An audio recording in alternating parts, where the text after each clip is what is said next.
3000.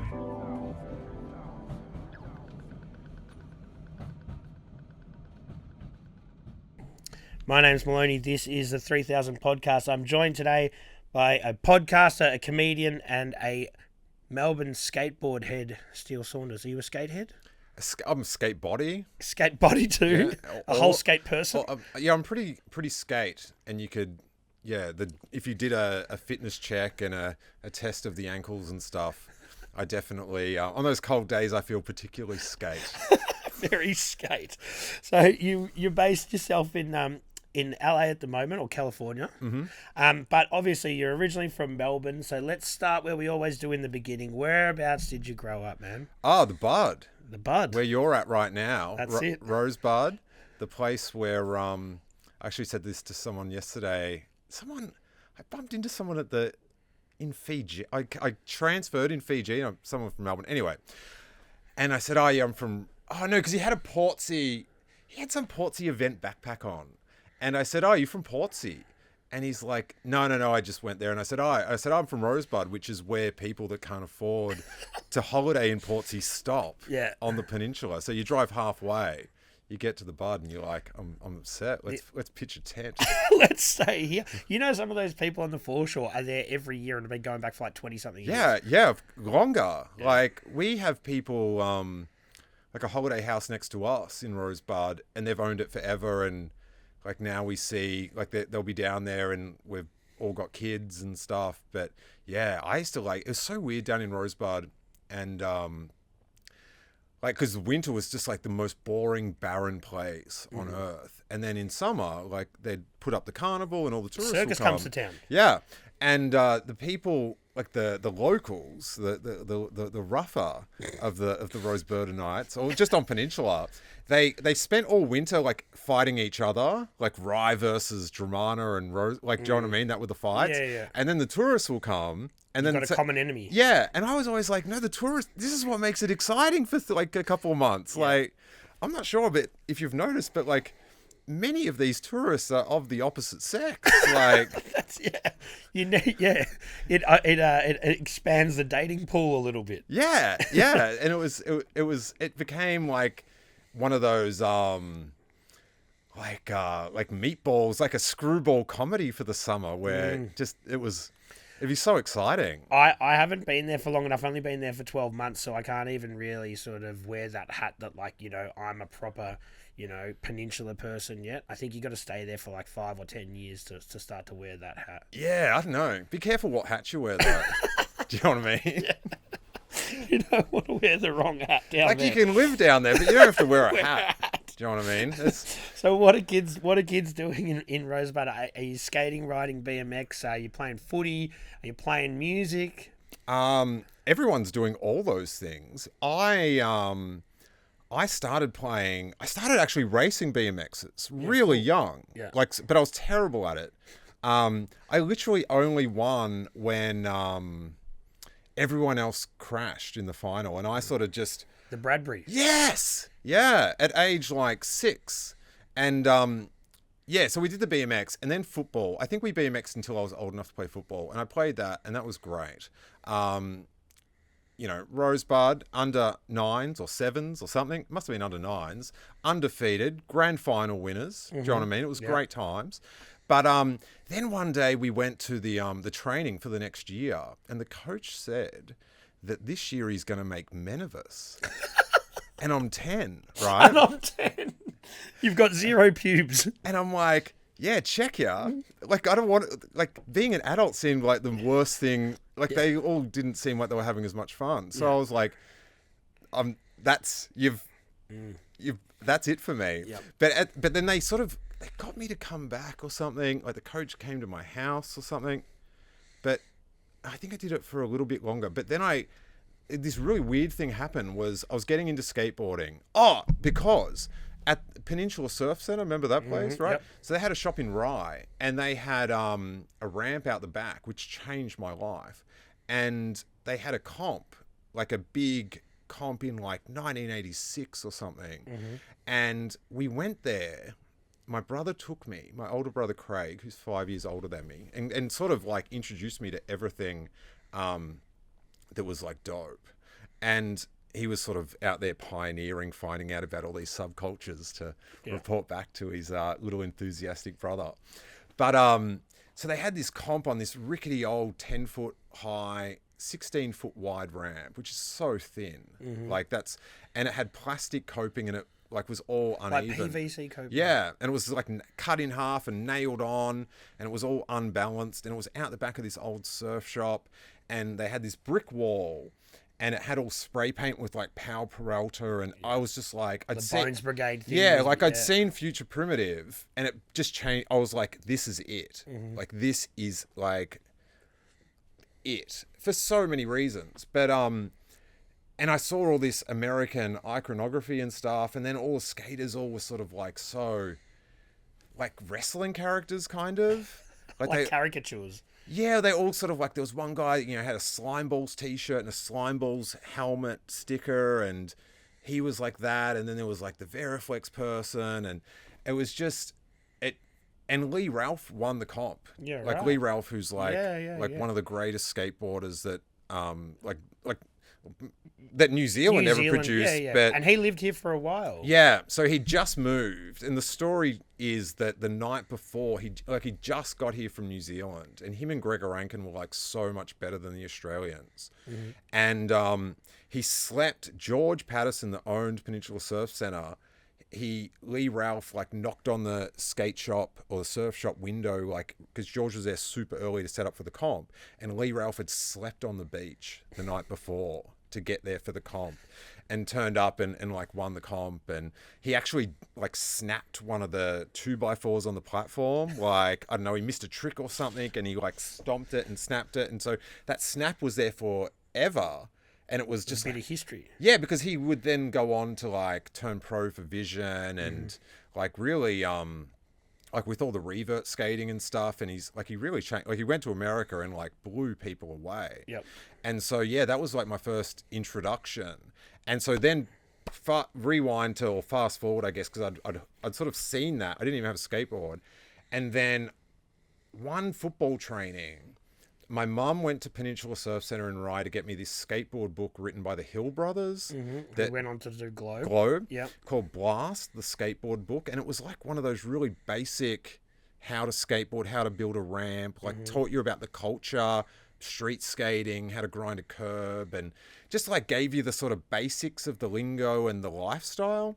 And she got that like very ironically or something on the night that after football we were playing British Bulldogs, and I went to get, you know, I was sort of bigger, so it was like with someone, oh, get him, Steele. And so I went and did it, and I like wrapped an leg around my, like I ripped something in my leg, so I couldn't like walk or do anything for like 2 months. Yes. And then in that time I've got this book, and I'm just like, this is it. Like, everyone's like a superhero in this, and then a lot of it's happening an hour away in Melbourne. Like, a lot of the photos and stuff are like in Collingwood and stuff. And yeah, that was like... Had they started hardcore by then? Yeah. So that there was ramps, and you were seeing footage of those ramps and Paran and all sorts of stuff like that. Yeah, it was... I wonder if there was a photo of Paran in there. If it was... I think it would... There might be a photo of... Have you still got the book? I actually don't. But I've got an eBay search for it, and Dave Quirk's got one that whenever I go to his house, I look through, but I can tell you the captions, like underneath it and stuff. It's the best. But yeah, so those guys, in retrospect, how they set it up, it was just genius, because they were importing the Veriflex, like the completes and stuff, and they were doing like Vision and a few like high end. They had this mass market Veriflex. And like that book, like it was Veriflexed out, like like Tony Hallam, Gary Valentine. That was the first board I had. Yeah, right. The Veriflex with the cops on it, with the Valentine Street. I think it was. The street. Yes. Nice, rarer. So those guys. So we're in South Melbourne. At the South Melbourne Market, I'm pretty sure they had a little stall there where they used to sell it. And for sure, because I grew up around here, and we used to go there, and it was kind of in the fruit section, and we'd go and buy, and that's where I got my Gary Valentine board from. I'd buy the Vision like high top shoes, with the lace overs and all that sort of stuff. Yeah, like the DV8s and stuff like that. Yeah, big V on the side. The V on the side. You had the maroon ones, the black ones, the grey ones. The dopest ones were the grey, black, white with the red V, because they were the one Gons wore, and he could just make anything look like sick. So those early days, I remember they would just sell some old sort of used product down there. Yeah, because that's where they got their start. Like their dad was like selling stuff at markets, like maybe like I don't know him, but I heard that the Hill they come from the Hills Hoist. No, I think that's a lie. Is that bullshit? I think that's like I've heard that from like someone I've known. People have told me that. No, I don't think that's not it. I'm pretty sure I've looked into it several times and forgot, and it's not. But anyway, so they had this Veriflex thing, and then they wrote this book and got it in all these bookshops, and then that was the brand. Yeah. And then they had that on the Early Bird show. Yeah, they had that with the comp every week, and then bringing out the tours and stuff, and like. Do you know what I mean? They made like racks of cash, but they did like they're bringing a whole subculture to a country. like what benefited them benefited everyone else as well, and definitely like I think back at the things that really got me sparked when I was little, and it's like, oh man, those guys, they did it. Like, do you know what I mean? And I've like had I've had great. Like we've worked together before, like, back when I was at PSC and stuff, and, they're great, and can be ruthless and stuff, but I'm fascinated with, I always enjoyed, like talking to them and stuff. Yeah. And so there was a bit of a trend there in Melbourne in general, where you were taking surf shops were sort of, not dying out, but they were becoming more popular for skate products. Like you had the Peninsula Surf sort of thing. Melbourne Surf in the city, they weren't selling many surfboards. Like the skateboards sort of took over for a little bit. Wait, did you ever see a surfboard in Melbourne Surf? I don't think so. Not when I was in there. The shop was tiny. Yeah, because it moved around. By the time I got there, it was in Tivoli Arcade. Yeah. So I'm a bit younger. Yeah, because my first spot... They had wetsuits. Yeah, right. Wow. What vintage was... Like, do you know what I mean? Old. I feel like you just get in the water and it's like that movie, The Bikini Shop. All the stitching just dissolves in the water. But yeah, so they used to have a shop where... Telstra is now? Is that Telstra in the corner? It used to be a Nike town. Nike shop, yeah, right. They had a shop there, did they? Oh, in that arcade. Underground. And then it became a bookshop or something. Like you go downstairs. And so I went there once with my mum when I was like in year 8 or something. And it was like the start of Gremlins, where they get Gizmo from. That shop where it's just like, who knows what you're going to find in here? Yeah. And I got my first pair of Vans high tops in there, and he said to me, I'll go out the back and have a look. And Vans were just so, like just to see a pair of Vans in real life was like, yes. So what are we talking about, late 80s now? Yeah, like 87 or something, 88. Yeah. But yeah, I got he went out the back, and I said to Mum, there's no way they're going to have my, there, and he brought them out, and I remember they were blue, suede, and they made all my socks go blue. I was so psyched. I was like, I've got Vans socks now. And we stock those shoes, that actual color, in the shop. Yeah. Sure store. Yeah, and I always look at them and go, how could you imagine? How could you know? And then you did mention PSC, so that there was in Rye, but there's also one in Frankston.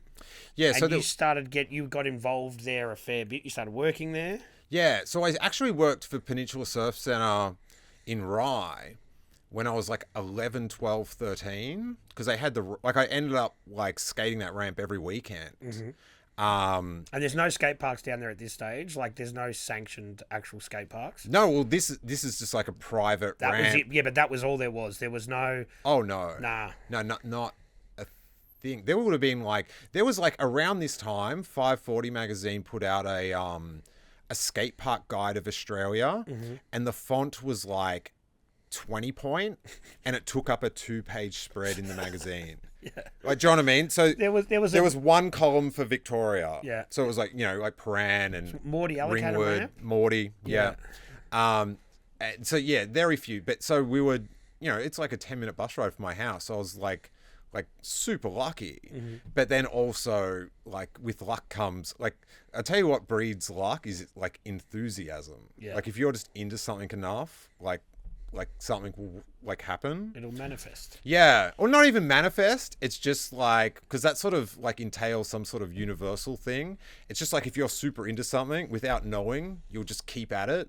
Mm-hmm. And then if you keep at it, then like that's, do you know what I mean? Surround yourself by it somehow. Yeah. Well, if you quit something, you're not going to like, yeah, it's a whole thing. But anyway, so I worked there, and I started I'd monitor the ramp and collect $2 for everyone that worked there. But then was everyone that skated there, but it was just like the insanest job, because like then if everyone went street skating, I'd just go street skating too. And with a pocket full of $2 coins. Yeah, right. Well, that's what I did. That was part of it. I did get to like, it was, I think, I don't know, it was meant to be like a.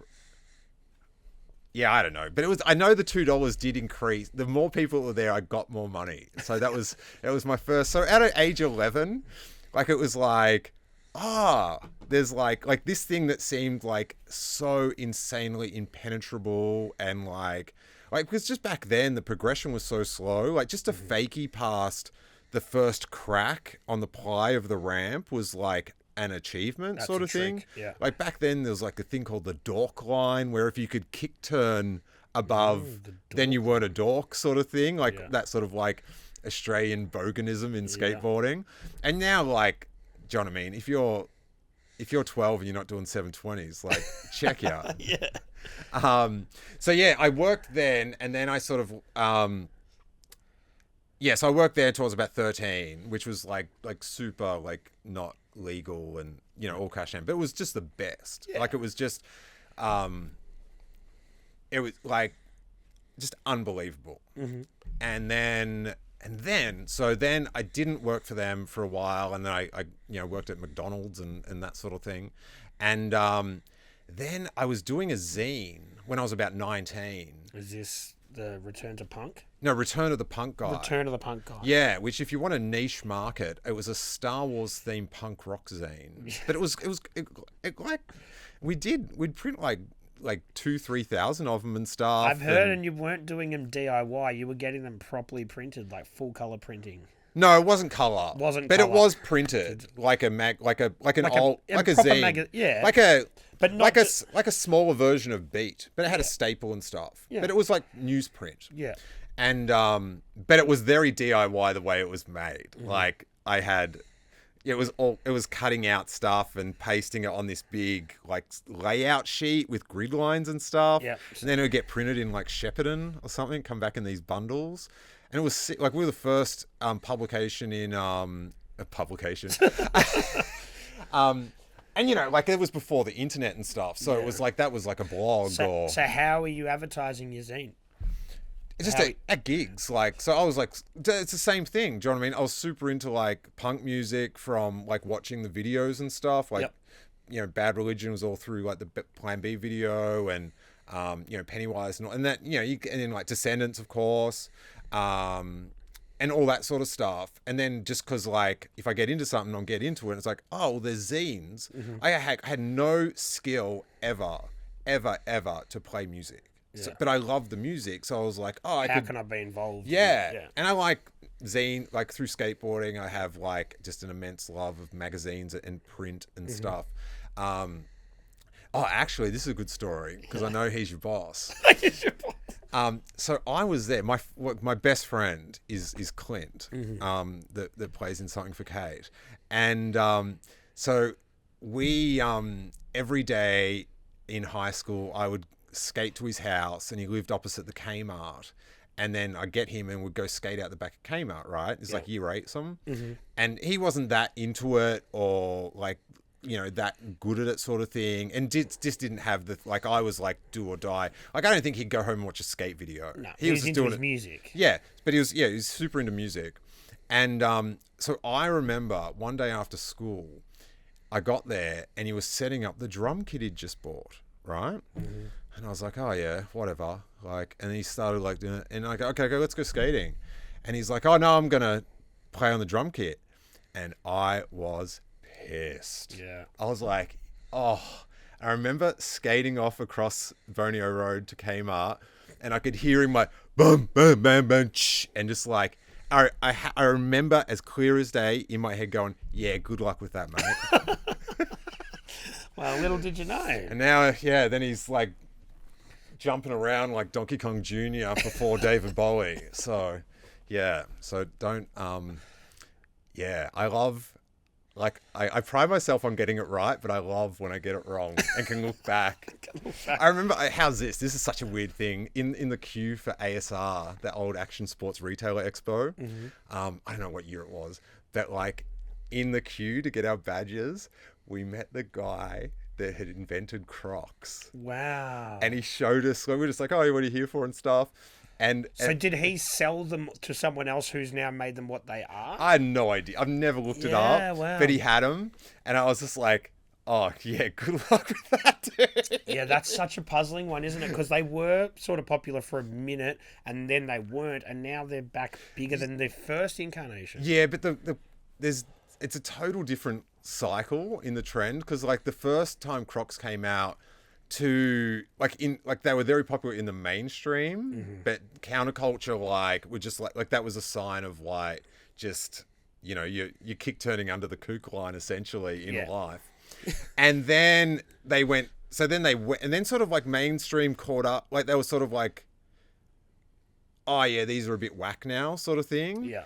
And then which then gave an air of cool because then A-Life, I think they kicked it off. Like after years, then they did this weird collab where they had, which was pretty sick, where they had like the widget things that you put on them were like New York buildings, and there was a bridge and stuff. They started to, when they did those collabs, it gave it a bit of a stamp of approval from. But now, like, so people wear it sort of like post-ironically or something, but it's like, no offense to anyone, but they still look shocking. Yeah. Like, they're so. It's like my 5-year-old wears them and he loves them, but he's he's a 5-year-old. Yeah, my 4-year-old's got them. But it's all like it's. I don't want to start an anti-croc war on YouTube, but that's my very take. But I see dudes, especially in LA, like people I really look up to, and it's just like, oh, sweet. Yeah, but it's just I'm someone with trends where it's like I locked in at about like that's what Jerry Seinfeld 92, says. and it's like and it all comes back. Like, do you know what I mean? Like, do you know what I mean? Stussy's back. If you're into Stussy from when you're in high school, you're cool every 5 years. Yeah, I was thinking that looking at just street culture in general. That 8-ball when I was a kid, that was the coolest thing. You wanted an 8-ball on a bucket hat, you wanted an 8-ball on your jumper, that sort of thing. And now that's still, well, not still, because it's come around full circle. Now that's what they're putting out still. Oh, and it's like, so we have it in the shop.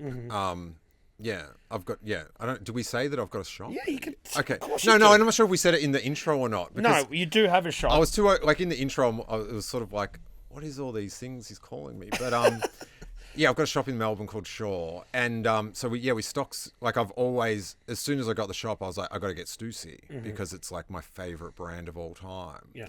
And, it's crazy. But then that 8-ball is like, you can't get enough of them. Yeah. But it's the ironic thing about that is I always begrudge the 8-ball because Damon Way and Ken Block that started like DC Shoes and stuff, their first brand, which inspired me to know that kids could start skateboard clothing brands, was called 8-ball, and they got like cease and desist because Stussy owns 8-ball. Like somehow they own a whole billiard ball. Yeah, well, you know that Converse, no one can put a 5-star star on a shoe.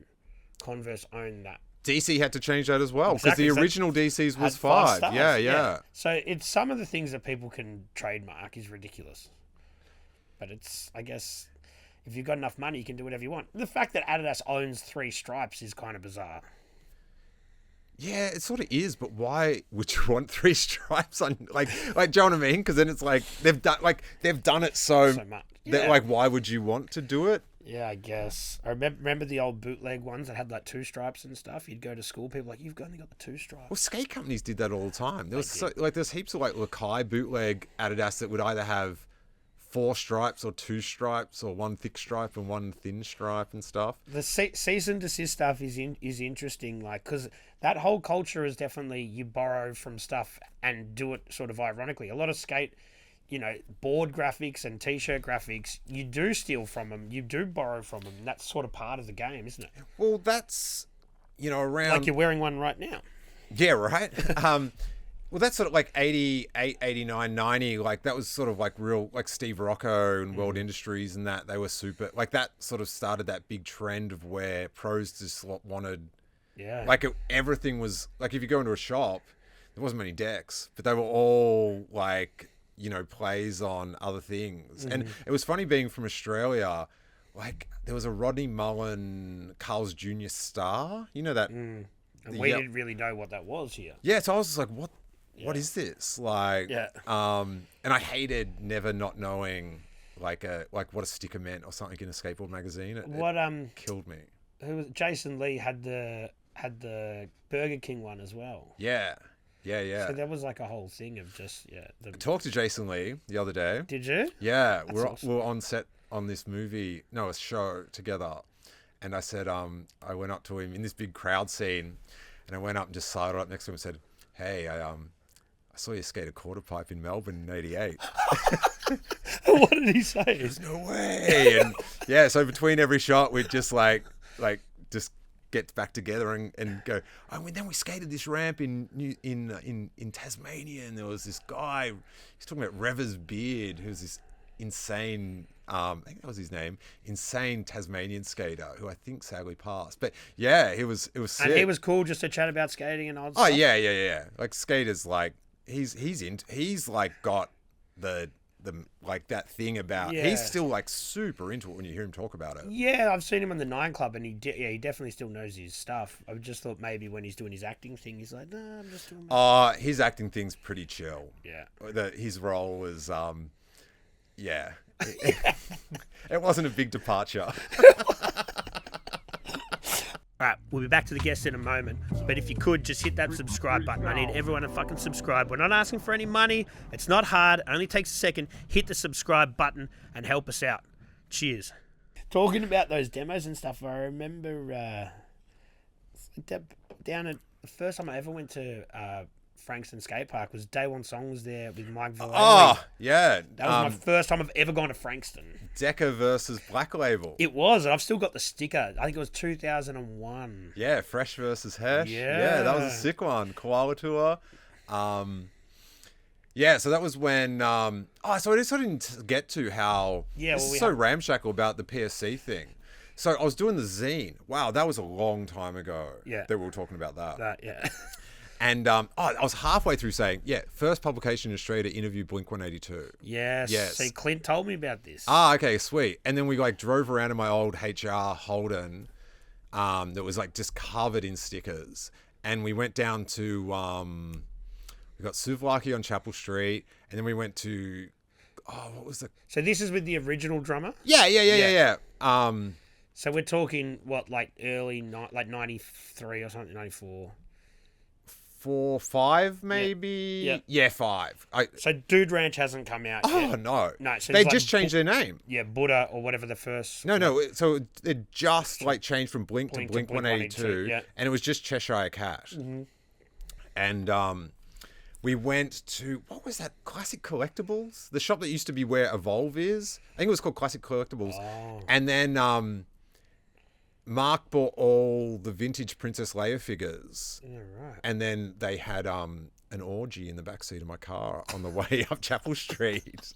He was making them because they were super. That was because we were super into Star Wars and Descendants. So we were talking on the phone doing this interview, and we just and we're the same age and stuff. But I actually saw them at this massive stadium in LA. A few months ago, they're doing this big tour, 40,000 people. Yeah, I think they're coming back to Australia. Yeah, yeah. And man, talk about people that like, you know, like just they did what they did to the utmost success. Like you couldn't be more successful than that in any reality. And yeah, it was sort of like pretty overwhelming to see, to like from that, you know, beginnings to like Totally. wow. Because I remember I was at this, I got to listen in or sort of sit with this meeting with some industry person in Australia.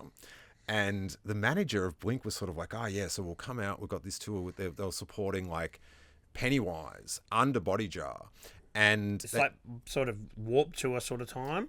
no, way before that. Way before Yeah, that. yeah. Okay. It was like it was the first time Pennywise had actually toured the country. They did like Alternative Nation, which was like this big like blowout, big day out wannabe. Like a Lollapalooza type Yeah, thing. and it was like way better. Like it had all like more bands to my thing, but it like they did. It was sort of like there was too many good bands and they couldn't afford to do it again or something. But yeah, Pennywise played at that, and so yeah, so I was listening to this meeting or sort of you know half in it, and the manager's like, oh yeah, so we'll come out and then we'll come out and do our own tour, and then it led up to like, oh we'll do the big day out, and then we'll do like a stadium or whatever. Like it was like this manager had it, but it was super like this dude wasn't a big time manager.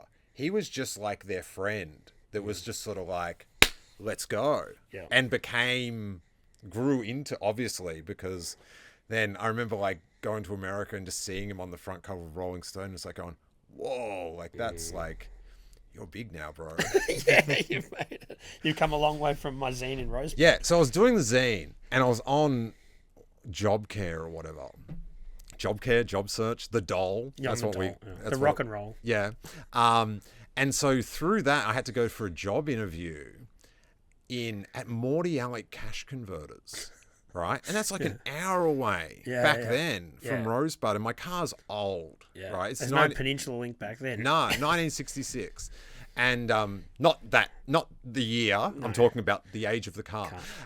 So I went and I was like, I've got to somehow like do the interview. So I did it, but I don't get the job because I like driving to Morty Alec every day will bankrupt me because I know the car won't make it every day. But there's a ramp there. Yeah, but it's not suitable for skateboarding in whatever year that was. It was a very small vert ramp. Yeah. Anyways, I also don't want to skate vert every day. But I'm going to have to do this. So anyway, so I went to get the job. I went for the job interview and I didn't do a very good job of flubbing the interview and in fact got the job, right?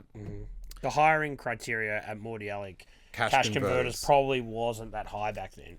Yeah, but imagine the life vibe that would result. If you think the criteria for the job is low, like what a crushing job. Do you know what I mean? Like that, I know that spot. There was like the TAB next to it. Who's going in there for good reasons? Yeah, I know. Yeah. Like, oh my God.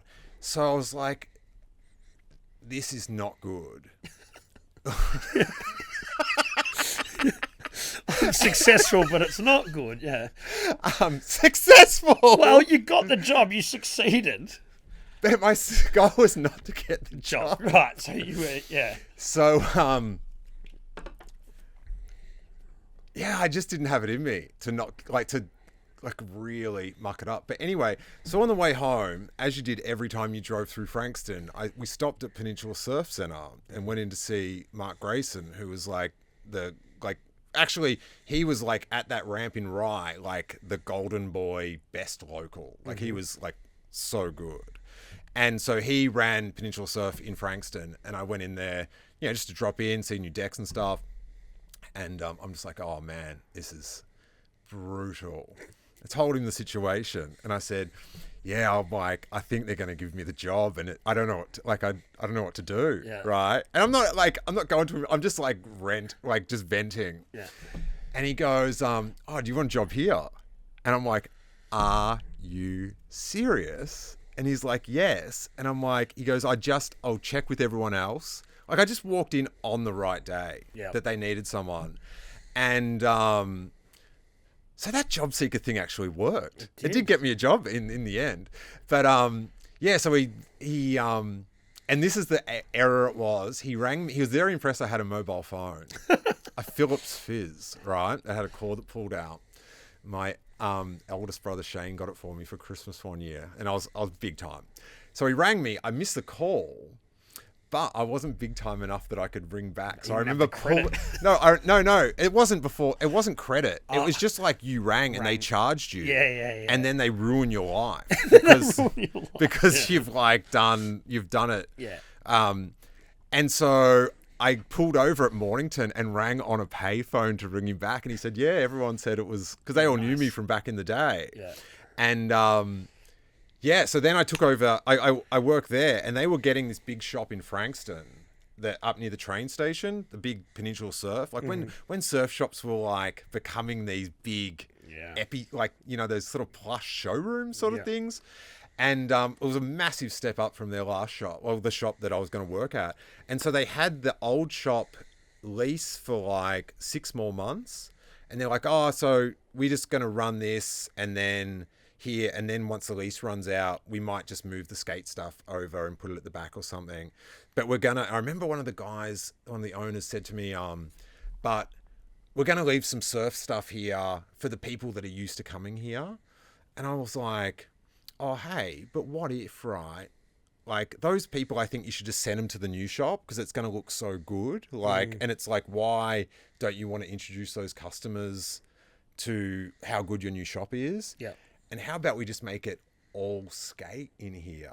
Because it was already had the nickname of PSC and like the stickers and the t-shirts, and everyone like that was involved, like everyone skating called it PSC. Yeah. And yeah, we can have this because there's no skate shop, definitely not in Melbourne, but no skate shop maybe in Australia that just sells skate. There's no rollerblades, there's no boogie boards or stuff. And so they were like, oh, okay, we'll give that a try.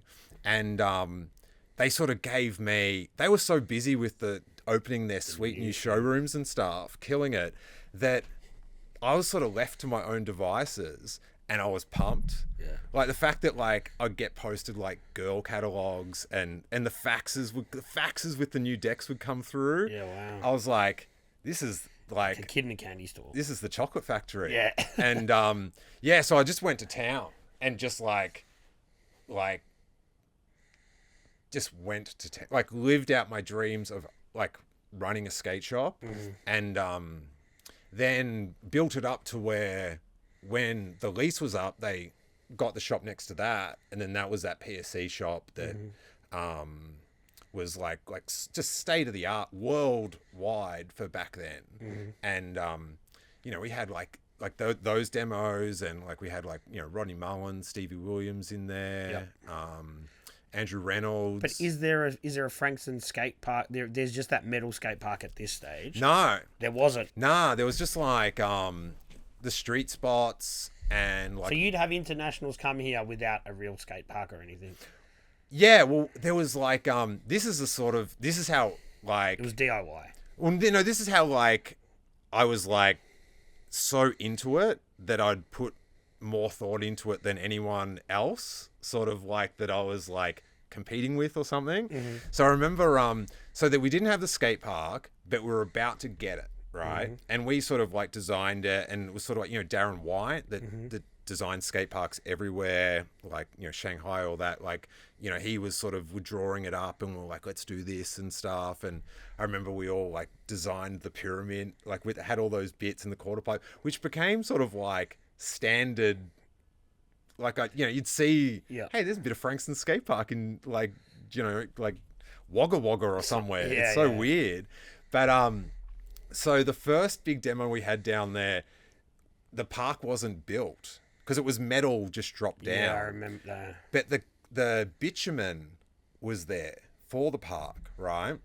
And so Surf Dive and Ski was sponsoring this hardcore like globe tour, which got made into a documentary called Canvas, where it was sort of like they interviewed them, and it was sort of like a bit of a reality TV thing that traveled around Australia. And these guys are your competitors at this stage, Surf Dive. Yeah, fully, right? And also we were sort of like, I think a lot of those shops were shitty with us because we would just skate, and that was getting us so much sort of good buzz, and people would come down, and we had this like massive, like I was like just, you know, making this massive team of like just killer like Melbourne skaters and stuff. It was so fun because it was like playing like general manager or something. Like it was like, hey, like, you know, you ripped. Do you want to skate for PSC? Like, it doesn't really mean it. Like, it's just like, here's a t-shirt. But we just had this sick team, and it sort of became like a, you know, like a clique or something of like,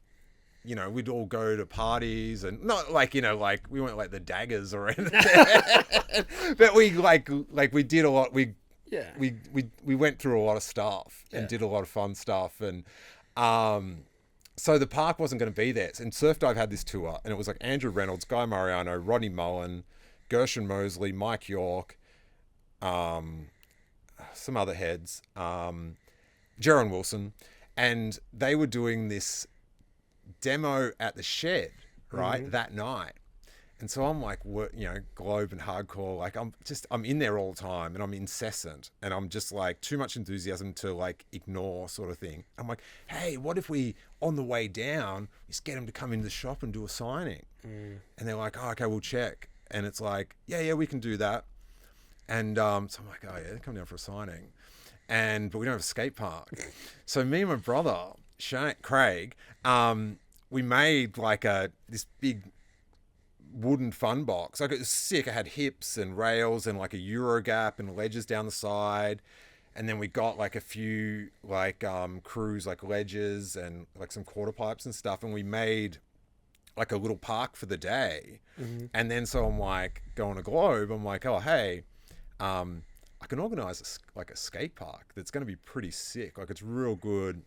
So I'm like super into like girl chocolate and stuff. So I'm like, it's designed for those guys to skate, right? Do you know what I mean? Like, and so can they like have a little skate? Like, and they're like, oh, we'll check. And they're like, yeah, we can fit that in, but don't go too hard with the promotion because Surf Dive. And it ended up. Did you have the ramps branded and stuff? Dude. Okay, all right. Yeah. Like, to even like one of my like big skate memories is like going to see Tony Hawk and Hazoi skate at Paran, and I always loved the way like hardcore would like just strip sticker. Like, I remember it was like Vision Streetwear, like the big one, then a big snake pit. And like just the whole thing. Yeah, it's like one big sticker. Almost. Yeah, and then when you get the photos from the platform in the magazines, there's all the stickers there as well. So I'm wrapping it, like doing. We got like stickers. Did that super piss printed. him off though? Well, it's already happened, so it's too late. Do you know what I mean? Yeah. But it was a big, like, I was so stoked. It was just like I pulled it off, and the PSC was just like, it was just like a university. Like, I didn't go to university, but it just taught me everything about how to like skate, like dealing with people, running shops, even like design sort of stuff. I guess you're printing things and you're doing stuff like that. Yeah, just like I remember just doing the first like college letters and stuff, and it was just the best. And like they'd send me overseas, like go to the trade show and stuff. And like going in the trade show was like you know, the Wonka factory when it opens up. Oh, but like instead of like Oompa Loompas, there's Mike Carroll. It's so sick. But I'll tell you one more PSE story. Is this is another thing of like getting in a bit over my head through pure enthusiasm. So this is like later on, we've opened the shop on Swanston Street, which is just like the funnest years of just like being in the city 24/7. Yeah, and it's a great spot there where it was as well. Yeah, or where it's still now. It's Fast Times. Yeah, and you had that, or just opposite there was like that big blocks, and where that Tivoli Arcade was, and there was like little skate spots all around. Yeah, but back then that spot at Tivoli Arcade, that was too gnarly to skate. Yeah. Oh well. Yeah, but you know the square though, people were skating over there. Yeah. The old city square. It's just funny how now like you go around the city and it's like, oh, all these are now gnarly skate spots. It's like, you animals. we just sit on them to have a Slurpee or some shit. To then go skate a 3-stair, get gnarly. So yeah, so this is like, I think this is like 99 or something, but it was like an audio tour, audio shoes. They did it. They came to Albert Park, and Yeah, right. I remember that. So that's and then the PSC just opened up at over the bridge there at High Point. at High Point, and they had the mini ramp. And Tony Hawk did the forward flip over. You were there? I was there, man. I went to both. Yeah, That's sick. I'm pretty sure that was the first week that PSC opened up there. Yeah, right. Yeah, It real was. close. So we went to both. Me and my mates. We went to that one, and then we were young, like 16, and my mate's mum drove us to the other one. We went to that one too. How was it? Yeah, we were young, man. But yeah, it was that ramp that they had at. Don't spoil that. Yeah, man, you'd remember. No, but as a kid, how was it? Like It was I went, amazing. when I was 13, I got the day off school. Tony Hawk, Cab, Hazoy, the whole crew, Jeff Grosso, Paran Ramp, 5 o'clock demo. Me and my friend Jamie Kennedy got on a bus at nighttime from Rosebud, out the front of Rosebud Hospital, where I was born. And so it was like 5:30 a.m., right? We got to Paran at 8. We got to the fence, and we stood there for like, how many hours that is. It's a lot of hours. Yeah. And we... Like, it's like, oh, was that... like, it didn't even occur to us to think it was bad. Yeah. Because we were like... That excited. Tony Hawk's... Like, and this is like the first... I remember seeing him and just like going... Part of the language warning for the podcast now. I did whisper it. But, so anyway, so I got to, like, do these legs of the audio tour. Yeah. Like, so, because PSC were a big sponsor and we were sort of like... Yeah. You know, we're official now. Where our name was on the poster. We weren't renegades anymore. But I still had ideas, which were some good and some you learn from, you know. So we just opened the shop at High Point. We took over like an old woman's handbag store or something, and we tried to turn it into a skate shop with a lot of posters. Some very ornate glass shells in that shop at the start. But look, it was on the top floor across from Toys R Us, RIP. But it was in that spot of a mall where you could look down. And that's where the mini was. All the levels. And normally, and it was at this time because it was in December, Santa's castle would be down. That's where you'd hook up with Santa. Tell him your hopes and dreams. And so I was like, so we just opened. There's this audio tour and Lush wanted to, pardon me, do the demo at Albert Park. Yeah, which they did. I was at that one. Yeah, because it was like... And then put a little street section in there as well. There was a few other little Johnny fun McGrath boxes. brought down the primate thing and stuff. So, so I was like announcing that, like, sort of thing, which to, like, announce a Tony Hawk Vert demo... All like, time. Very good. Very, like, unbelievable. Because it's unbelievable... If you think little things are really good, like, do you know what I mean? Yeah. Like, it's like if you're just like super into stuff, it's just like, wow, got to. And did you skate there? Nah, but I announced, right? Yeah, exactly. I'm just stoked I got some stickers from there. You know what I mean? Like, it all depends on what you know. The So I had this idea of like, how cool would it be, and it would drum up all this business, you know, because it's still like, you know, quite fledging in the shop. If you could look down and there'd be a mini ramp demo because everyone could be on all the levels, right? It'd be sick. And so during the time the demo was booked, the video game had just come out and he'd just done the 900. Like, that year, right? And now all these kids are into skating that weren't even into skating. You know what I mean? Because a video game came out. So more people came to see Tony Hawk than came to see the Spice Girls. Yeah, right. So I'm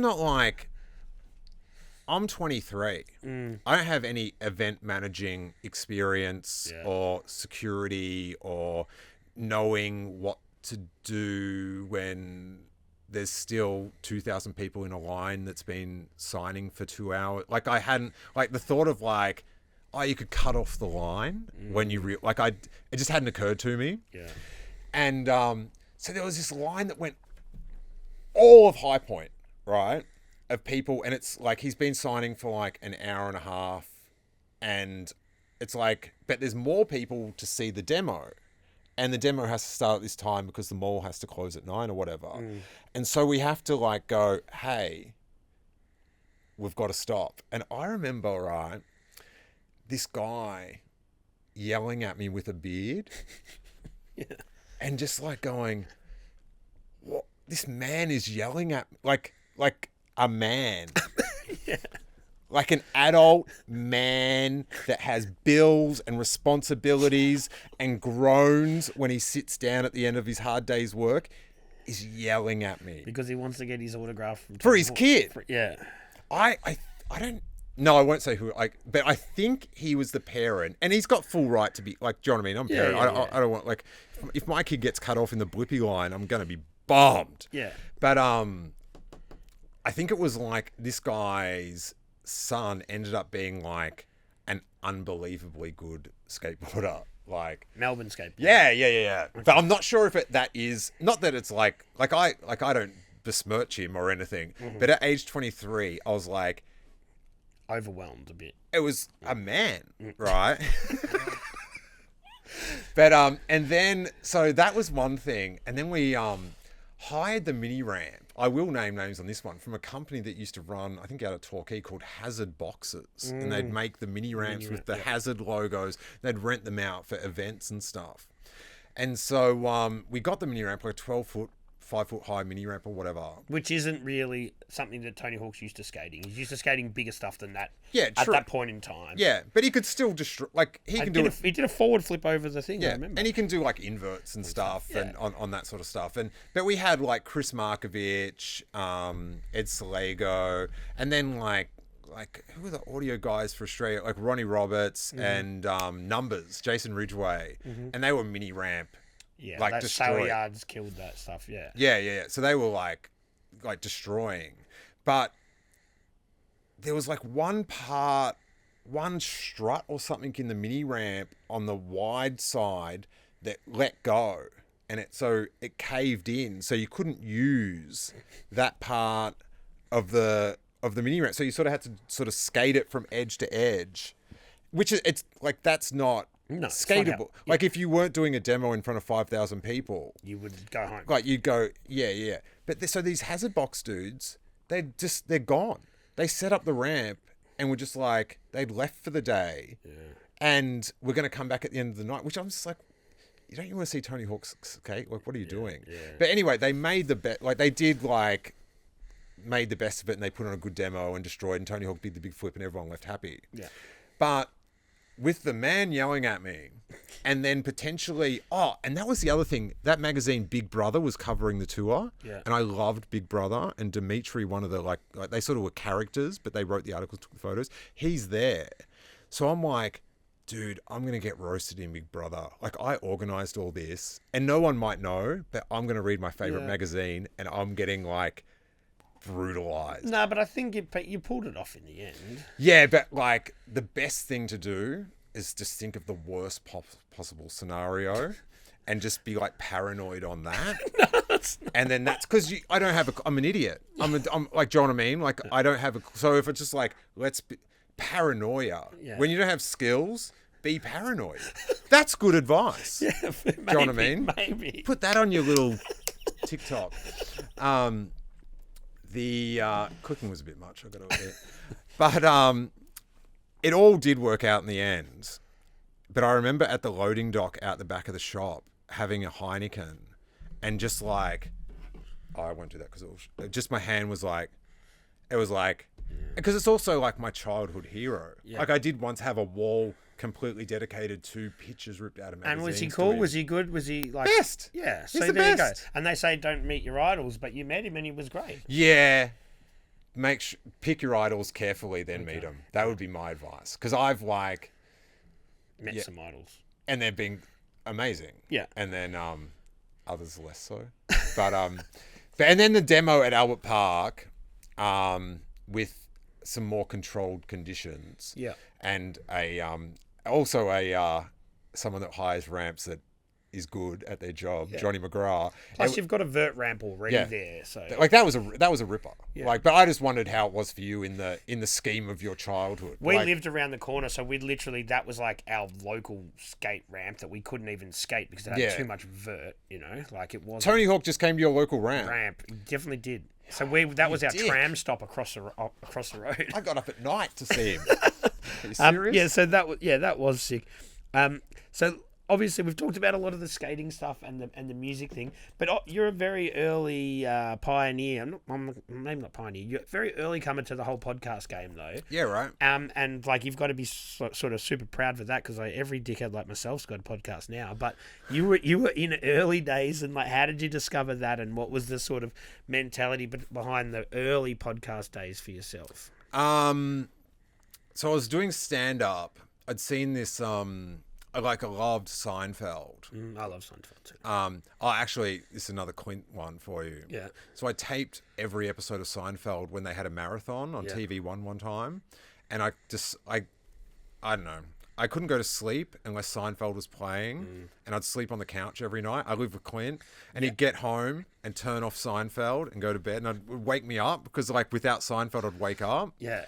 And he told me, is this the place in Paran? Yeah, Or Windsor? yeah. He said you slept on the couch. This is what he told me. He said you slept on the couch because you had call him bullshit already.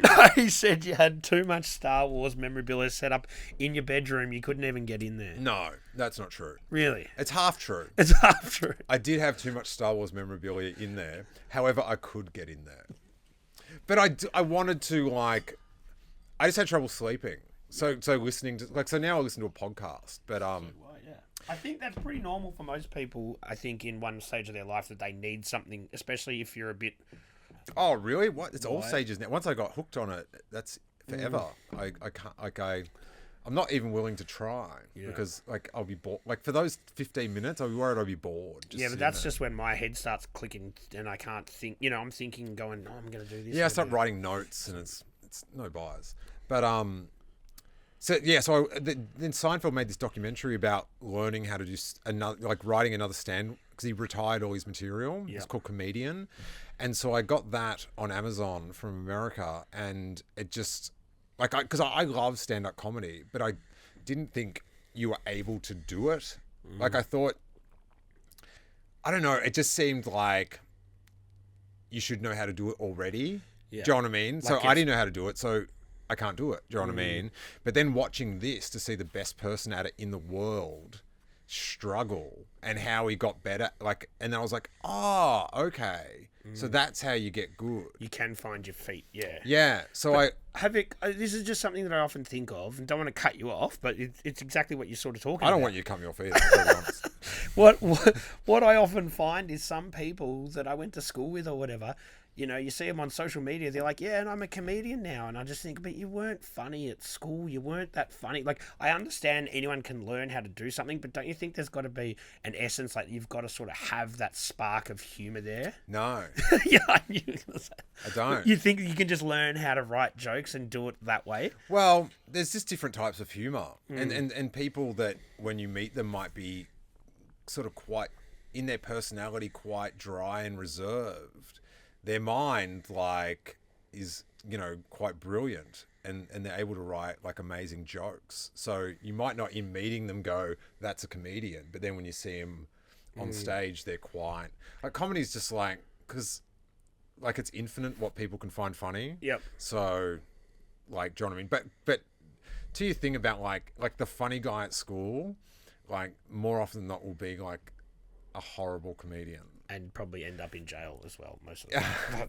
Because the thing was, like, because to be funny in a conversation is one thing, but to have a conversation with yourself and be funny, like, so you're doing the setup and the, like, Yeah. and all that, like, that's the art of, like, in your words, by yourself, you're setting up a premise and then delivering a surprise that results in a laugh. Like, that's a lot different than, like... Just saying something off the cuff that might be somewhat humorous. Yes. And, like, there's crowd work, which is like, hey, where are you from? Like, all that sort of stuff. And so that's sort of one, but you have to be like that's another art in itself. But yeah, the funniest dude at high school is more often than not would like die a horrible death. And you'd hate to see it. But you now that you obviously said that Jerry Seinfeld's one of the best you think to ever have done it, who's still, and he's basically retired. He's just sitting back, kicking back on those syndication checks. I would argue with that. So he's not, because of the web series stuff he's doing? No, like I don't argue that he doesn't need the money, but he's a comedian, man. He's a comedian's comedian. Well, he's like, his style now, like, because I've seen him, like, I think it was before Armageddon. Yeah, it was. And it was like, I was sort of there just like ready for the nostalgic, whatever. I'd seen him when he toured Australia one time, like in the Seinfeld days and stuff.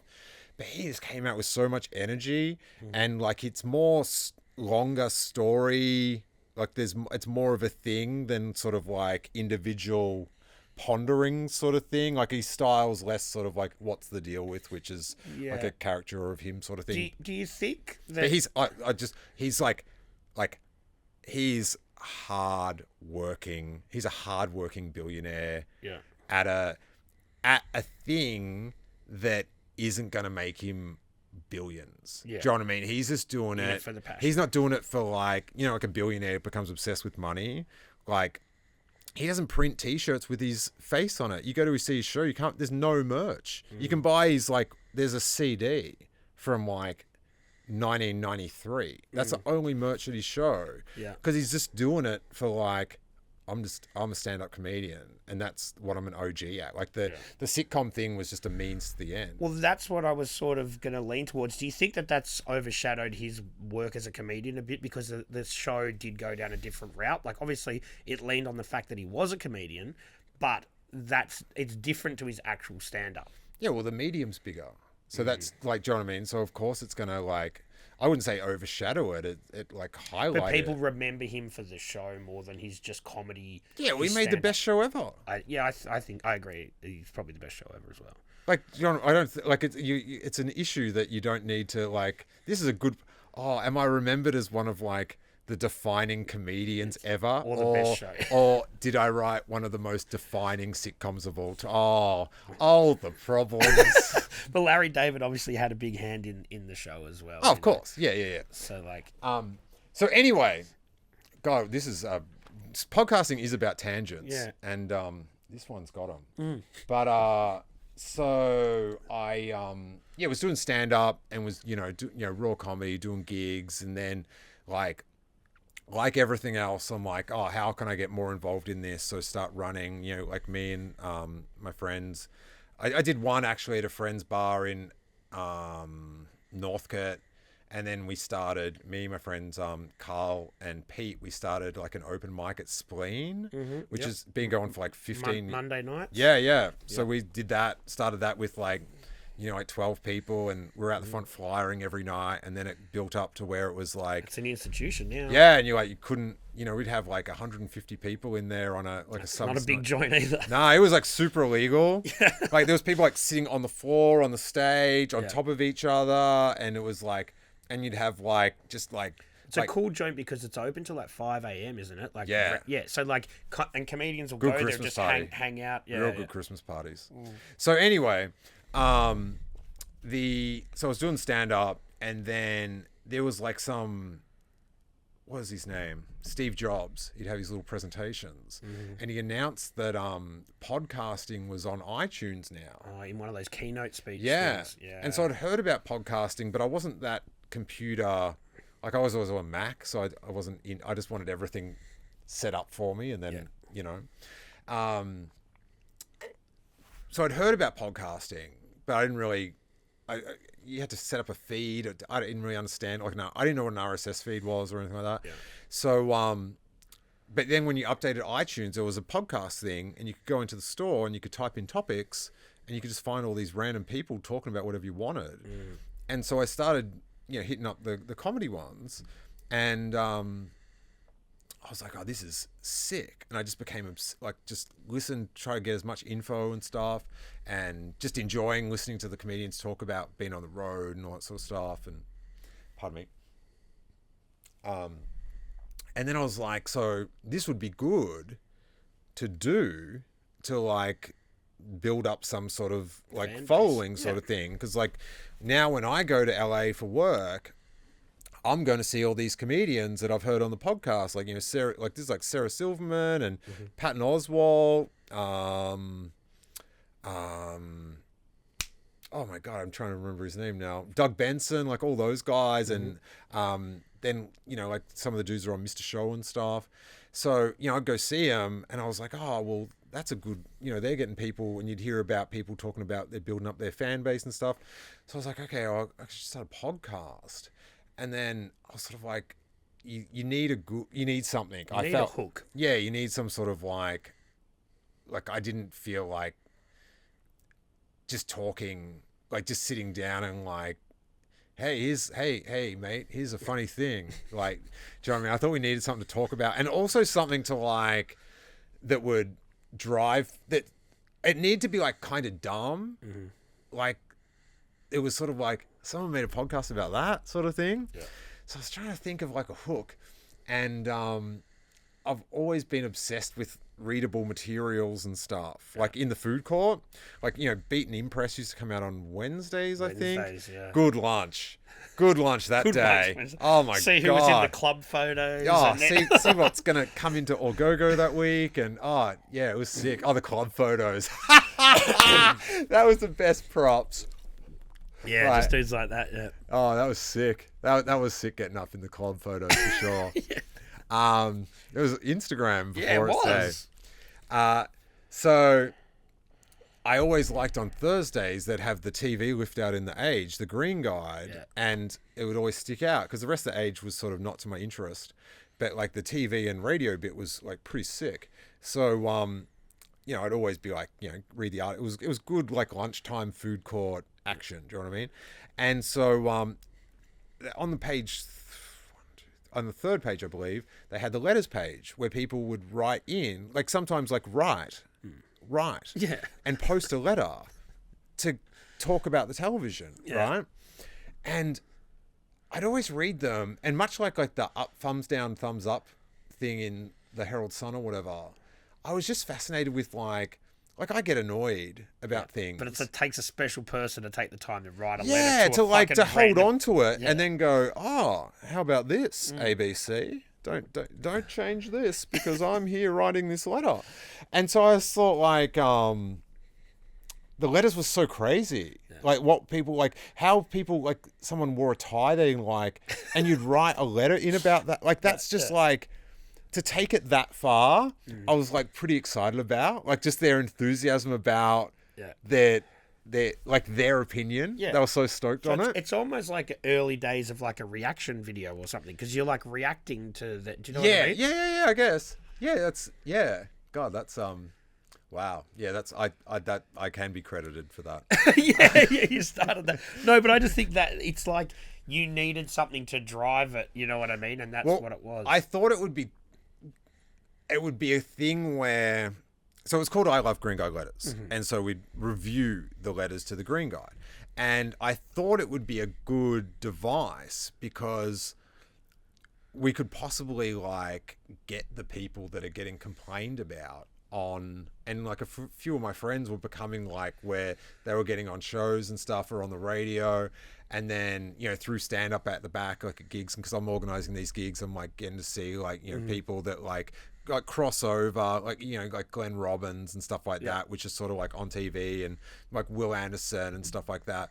And, you know, they could come on and they could reply. Do you know what I mean? Yeah.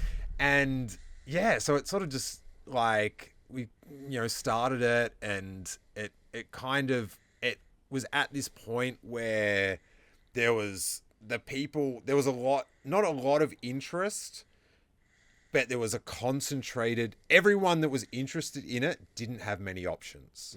If like an Australian comedy podcast, and there was like Tofop and The Sweetest Plum, and then, you know, Carl and Tommy had sort of started pretty like, I don't know, like maybe a year or half a year, the Little Dum Dum Club. And so it was sort of very concentrated and also very like a negative spin would be incestuous, but like very like everyone's like Go on your show and I'll go on. Yeah. yeah, and just like guests would cross, you know, it was all the same pool of guests. And the thing with podcasting is it's not competitive, like if you think about it rationally, like a radio station or a TV show, because people aren't you can't, your podcast that goes for 2 hours a week or an hour a week, like these people are on the train like 5 hours a week. Do you know what I mean? They need more stuff. Yeah. And so it was sort of like this everyone was like promoting each other, which was, you know, sort of like how you, like in hip hop, like you hear, you know, Snoop on the drum, and you're like, oh, what's that? And then you find out about all this. And, or even in punk, it was always like, who gets thanked? What bands got thanked in the Bad Religion? We'll go buy those CDs at Brash's. At Brash's, yeah. So I started, it just hit a really good time. Not monetarily, because like all the platforms, like Patreon was like not even a thing. So there was no like great way to get money like for it sort of thing. But it was sort of more about like getting like your personal brand out there sort of thing. Yeah, or I wouldn't even want to say just like, a personal brand sounds like a bit. But if you're trying to build a stand-up base, in a marketing like if someone's like, it's just a bit highfalutin. It's just like, people know you more sort of thing. Yeah. Personal brand's a bit like, here's my business card. I've got a LinkedIn, please.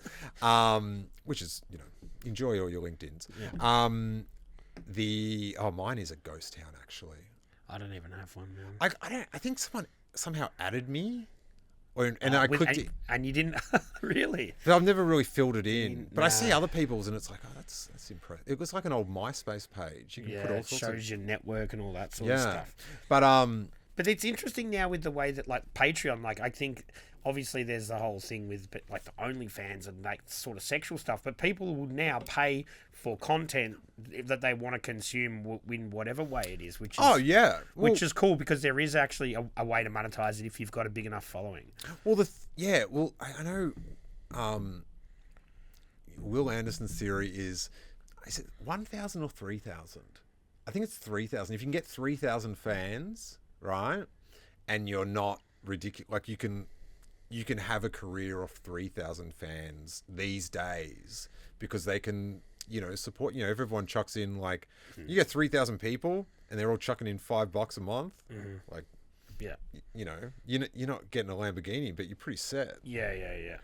And that's, I think now what a lot of people, especially the younger creators, are doing, they're becoming really good at building the community around them. So you can have as many followers or whatever, but if they're not interacting with each other and sort of talking about it, and actually, like, I know it sounds really cheesy, but you've got to build that community where people are looking for more content or wanting to follow you. Yeah, and it's changed a lot since we started, because it was like quite like Twitter centric, and I feel like that's sort of not.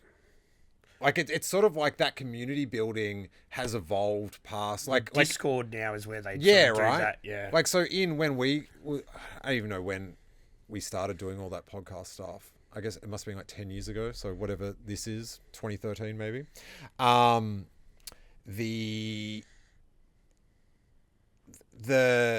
was I trying to say? Oh yeah, so it was quite savvy, and people in like newspaper articles say, oh, they promote it through Twitter and all that, and it's sort of, that was quite cutting edge, and now that's like it's passé now, the way like. Well, now Twitter's rebranded. I think it's a little bit confused the platform altogether, isn't it? Like, is it threatened by this new thing? I don't even really. Yeah, know. I've got too many good things to talk about to even talk about Twitter's rebranding. There you go. It's good. I don't know. I'm not a big Twitter guy, but yeah, it's I do. I like Twitter, but I don't. Let's talk about fun things. Fun stuff.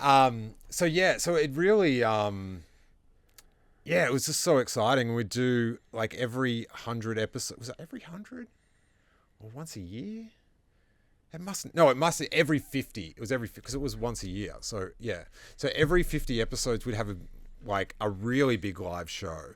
But then the week before, which was just one of the best things I've ever done, I'd have a live show in my apartment.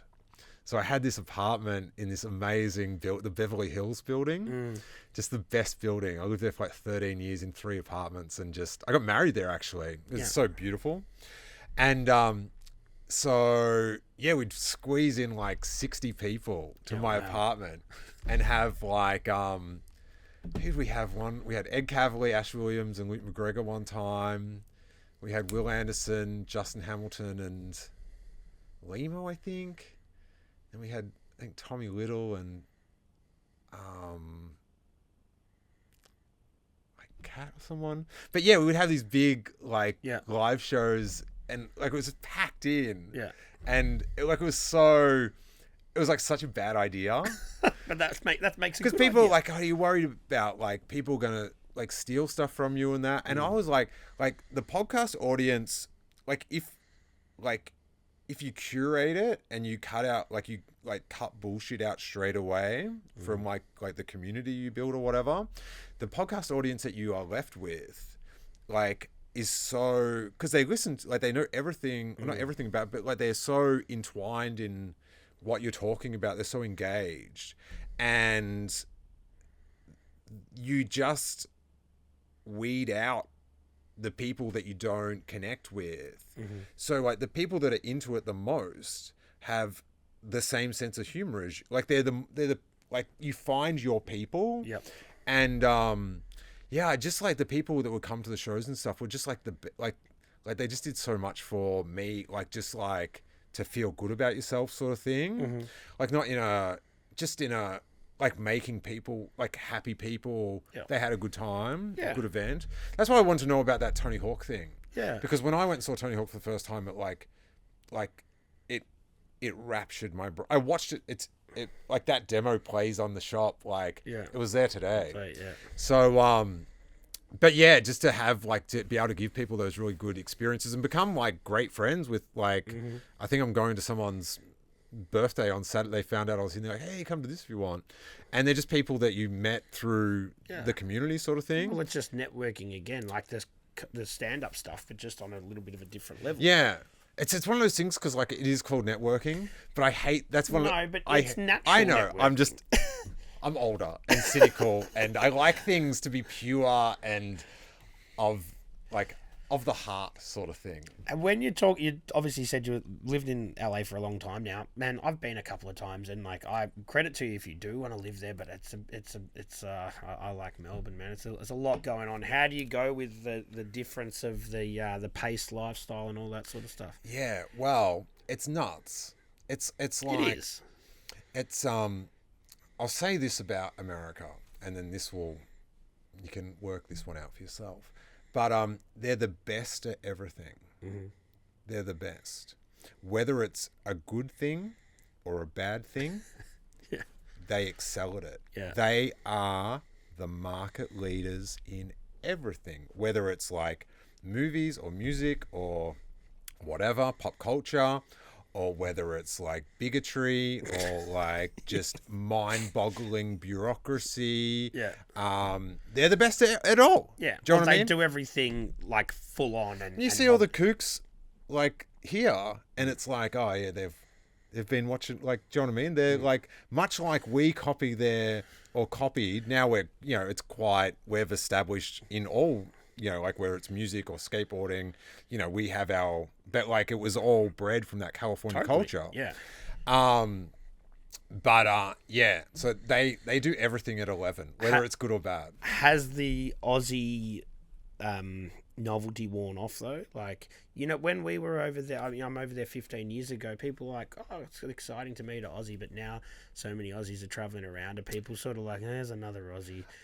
It's sort of it just depends on how interesting they are. Yeah, that's true. Do you know what I mean? Are you going to talk about how I'm Australian, or do you want to talk about something interesting? But I like Melbourne, I love, and it's so good to be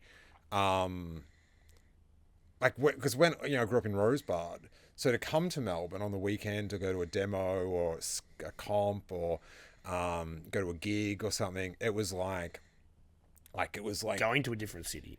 well, it was like going. No, it wasn't like going to different. It was like going to a city. Dude, Yeah. come on. I don't think Rosebud's expanded that much, right?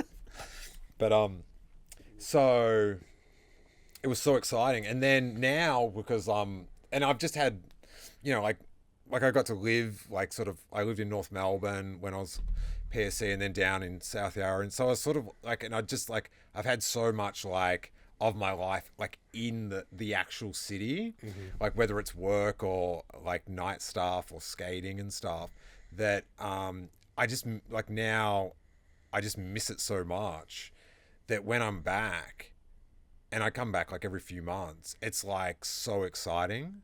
Like I'm like I went past McDonald's today and there was this old punk in there with mohawk trying to get some like ice water for his Baileys that he had, but he was like 80s punk. Yeah. Like he just like time warped, and I was just like, yeah. And just like I was saying to you, like Dim Sims, but just like I just like walking around and the energy of like, I could tell just from the messages this afternoon since you were here that you were a bit more like, I'm in Melbourne. Like, I could tell that. Yeah. And I'm just like, so I've got this little shop that like got very close to like closing down because of like COVID and all that. Like disgustingly close, right?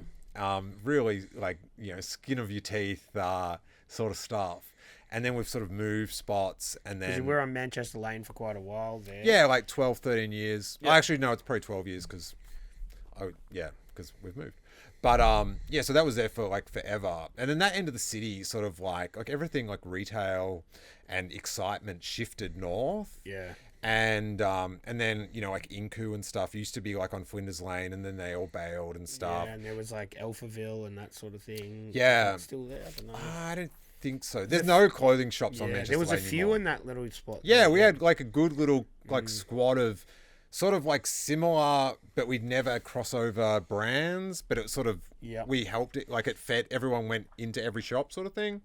And they all sort of bailed, and because having a little shop is tough, especially when it's all going north. And then COVID just like, it was like 28 days later after that, like down like at that KFC and stuff, it was like out of control. Yeah, the city was pretty fucked for a while. Yeah. And then it's just, so then we, found this spot like during COVID, and like I sort of found it like on the internet because I was like had all this spare time like to on the other, because so during COVID, so I'm stuck in America for, I can't remember how long it was, but it was a year and a half. Like all that time to me is like, I felt like it wasn't even time. It was just like we're in the void. Existing. Yeah.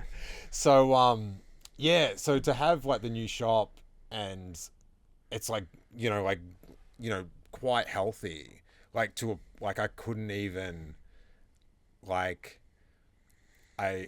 to know where it's at now. If I knew that like 2 or 3 years ago, whenever the void was, it's unbelievable. But like, I just couldn't, I literally started working, because have you been in there and seen that sticker wall? I haven't been to the new one, but yes, I was going to bring up the sticker wall because obviously you'd been collecting those stickers for a long time. No, You so haven't. that's not true. Right. The sticker wall, and I don't know if you can. This is very hard to. I spent a year explaining it to people what it is. Yeah. And I was so happy when it was up, because I'd never had to explain what it is again. But you're going to have to do it one more time now, though. So there's one wall in the shop that it's about, I don't know how many, but it's about maybe 4,000 stickers from the past 40 years from like street, skate, music, that sort of stuff. And they're all original. They're all being scanned. So I had all these friends, many of which when I worked at PSC, I sold them the stickers. Yeah. So I'm getting these stickers back to scan, and on the back of some of these stickers is my handwriting, $2, like ghetto. So they're all scanned, and then I had to sort of like talk to all these Photoshop people to work out this way that I could take out the back of the sticker. You know, so if you've got a clear sticker, so you need the transparent. yeah, because if it's white, it's just going to look whack. Look weird, yeah. And the best thing about skate stickers is the way when you stick them on top of the way they sit, and like, you know, like especially in the early 90s when blank boards were really popular, people would do. I do it in my own house. I've got them up on. Right. So I was like, it was going to be like this small thing with where the shoe wall was, because I was sort of like, I need something that people are going to come look at in the shop that is, you know, something for like a talking point, a little tourist attraction or whatever. And, but I have no money. Yep. Like no money. Yeah. And I have no artistic skill to speak of. And I've got this wall. And so I was sort of like, I always loved, like, in old skate shops, like this, like there'd be one door maybe that got stickered, or the slap box or whatever. or the grip tape table and stuff. Yeah. And I was like, what about if you made like the ultimate sticker wall? Like, and originally it was going to be like 6 foot high, and then I did one really thin row to see how many stickers you'd need to get it that high, and I was like, oh, that's a lot of stickers, but if it only goes up to head height, it'll be like okay. But if it covers the entire wall, then people would go, oh, that's dumb. Like, it's like the Green Guy Letters thing. It's like someone actually did this silly idea. Yeah. I wouldn't have done it, but I'll admire it. So, in like we're signing the lease for the new shop and like renovating it and waiting for it all to become free, I had all this time to, but no money. So I said to my wife, I said, hey, this thing, I have to do everything possible, every hour to make sure my shop doesn't go out of business. Because if it's closed, if your shop closes, even if it's moving, and then it doesn't instantly reopen, it's done. Like, that's like... People think it's gone. Yeah. Well, it's because you had that gap, is because you didn't have enough resources, and then that's like going to be your killer sort of thing. Yeah. So you got to keep trading to like at least have like just to keep the lights on sort of thing. And so I said to her, I'm going to ruin my life until I think it might take me 6 months, but I'm going to so I spent like every spare moment for like 10 months, editing these stickers, because it took like and they're all actual size, like they're... Yeah, so they're all like, if you had like the sticker and you put it up, like you could stick the sticker on top and it wouldn't make any difference. And it's just, I should have brought, I wonder if I've got it in my bag. No. The skateboard magazine in America, Closer, that we stock in the shop, they just ran it as a 2-page spread. Oh, sick, yeah. Yeah, so it's like, Send a photo of that to us if you can. Yeah. Oh, do you drop pictures on over this? No, but we will on the I'll Instagram send you a couple. Stuff. Yeah. Because like then it will just make sense. But yeah, it's like it's 16 feet wide by 11 feet high, and yeah, so it's just like stickers, and it's sort of like a it was such a like cathartic experience, because it's like these. I would have edited probably 6,000 stickers, and then I was like... You got to get the placement all the way right. And then some will like duplicate, and then because you never... How do you work out how many stickers do you need to do this? Yeah. It's like, it's not... It's... Yeah. So anyway, I did estimates and stuff, but...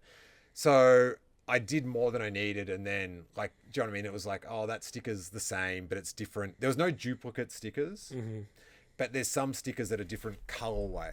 Do you know what I mean? And then sometimes as I got more, I was like, well, that sticker, it's a big version of that same smaller version. So, because originally we had big stickers on there as well, because I was like, oh, it takes up space.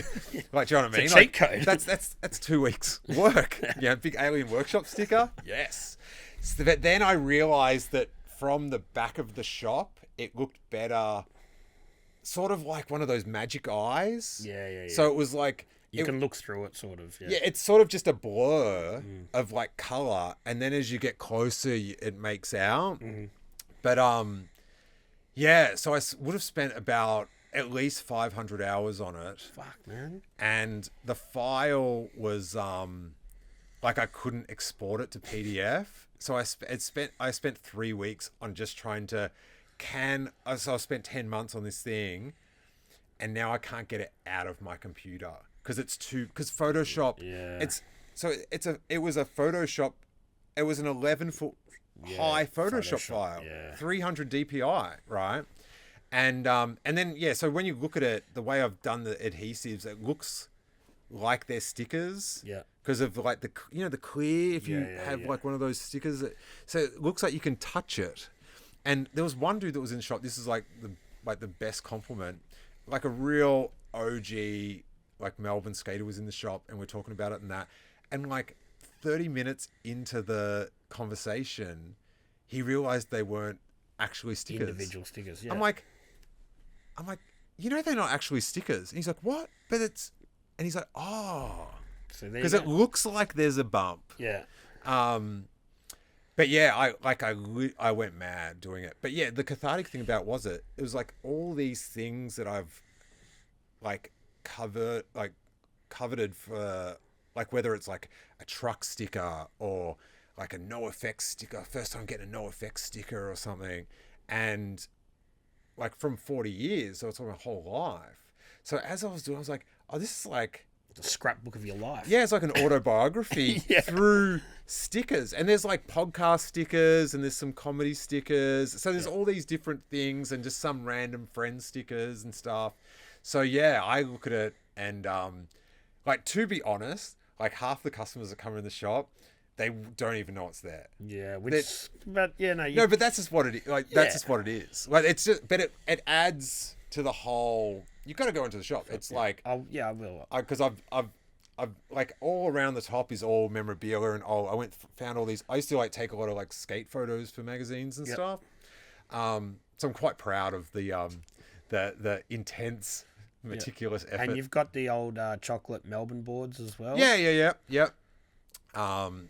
All sort of just little weird things that I've collected over the years, sort of up like that, but then everything sort of down low is like the new stock and stuff. So with the shop, and obviously now it's moved, but when you had the original spot, I think you guys had like the first release or the first Nike or second Nike Yeezy drops there, and like that whole crazy fucking sneakerhead thing. You guys were a part of that for a while. Yeah, we in like the Sean Weatherspoon. He did that. What was that like the Air Max 97 with all the corduroy and stuff. Mm-hmm. And those second Yeezys, they sell them for like $15,000 now, and you guys are doing raffles for them. Yeah, I sort of crazy. I sort of don't like that reseller thing. That's what I was going to ask. Like, man, people are like, that's what they do now, and it's a bit grim, isn't it? Like, it kind of, yeah. Well, at that point with the Yeezy one, so we had those Yeezy 2s, and like at the end of the day, someone got them. Like we had for retail. Yeah. But like I was sort of like a bit naive to the whole reseller thing and how like the velocity of it. But yeah, so we had this big, lined up overnight or whatever, and that stuff's just like, it's such a, like, now they all do it with like the, you just, but I just like, it's all so soulless. Like, it's like, it's part of that thing of like, you're in the shop or whatever, you're camping out, and it's sort of like, oh, I just entered my email and then it will go in. Like, it's sort of like the event, you can do cool stuff. I know, like, I know Fast Times still do that for like all of their night. They'll have like a cool for the dunks event sort of thing, which is like sick. But like, I know, like even more in LA or in America, well, I see little shops do it here. It's just like, just sign up in the lottery. We'll email you. And what other dudes do now is they'll do that. They'll get 2 pairs of the shoes. They don't want them. They got 2 because they thought, or they entered twice because they thought they could resell them. Then they get stuck with them. Yeah, well, see, things being worth stuff ruins everything. Yeah. And like, it sucks when like all the stuff like that, like the on the sticker wall and stuff, like all those brands, or most of them, like there are like newer brands, which are, like your Supremes and stuff, which are obviously coveted. But for all the brands that I was super into, like, like over the years, like Stussy, and then like 4-Star and Drawers and Alphanumeric, and like, and even like, like Polo and Nautica and all that stuff. It was like you wanted it because it was dope, and you wanted to like, co-opt the vibe that wearing that stuff like had, like, through the marketing and through the team and through the design. And like I actually had the utmost like thrill pleasure to like chat to Damon Way a couple of weeks ago. We were like at a skateboard premiere about what's it called, Skate Face, about skateboard art. And so I got to chat to him afterwards and gave him like a poster of the wall and stuff. Yeah, awesome. And and I said, I think I mentioned before, he like started that brand 8 Ball, which sort of like sparked me of like, oh, that could be my, at the highest possible like goodness, like that could be my place. Yeah. Like to have a clothing brand, because I didn't like to have a skateboard brand in like a hardware brand at that age, like in that era, because it was just impossible, and people would try.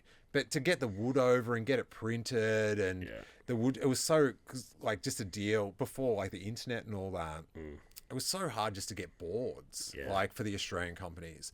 So that just seemed like way impossible. But then to discover that, like, hey, some dudes just printed up some T-shirts and found their friends are the best skate, their best skate friends, and gave them and started a team. Like I was Fruit like, of the Loom tees. yeah, I was sort of like, oh yeah, that's something I could like work out how to do.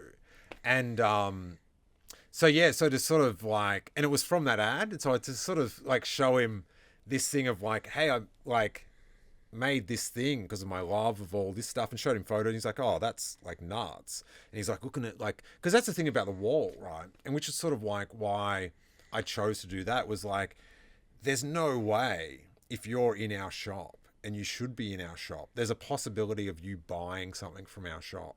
There is no way you are not going to look at that wall and find something that sparks a happy feeling. Yeah. Like, do you know what I mean? Like, you see like a sticker you had back in the day, or an old graphic like, that you or something that you've just forgot existed. Yeah. And you're like, oh, like, like, even you just mentioning Alphanumeric before, it's a brand that I had stuff, and I hadn't thought about that brand for years. Yeah. So. And like, there's so much like sort of energy and something behind all those stickers, like just in skateboarding and streetwear and stuff, that like, it's when people like, there's nothing that like, because I spent a long time working on this, right? So when people like go, oh, like, just like, that's even your payoff, that's your or it's like, I'd also like them to buy a shitload of clothes.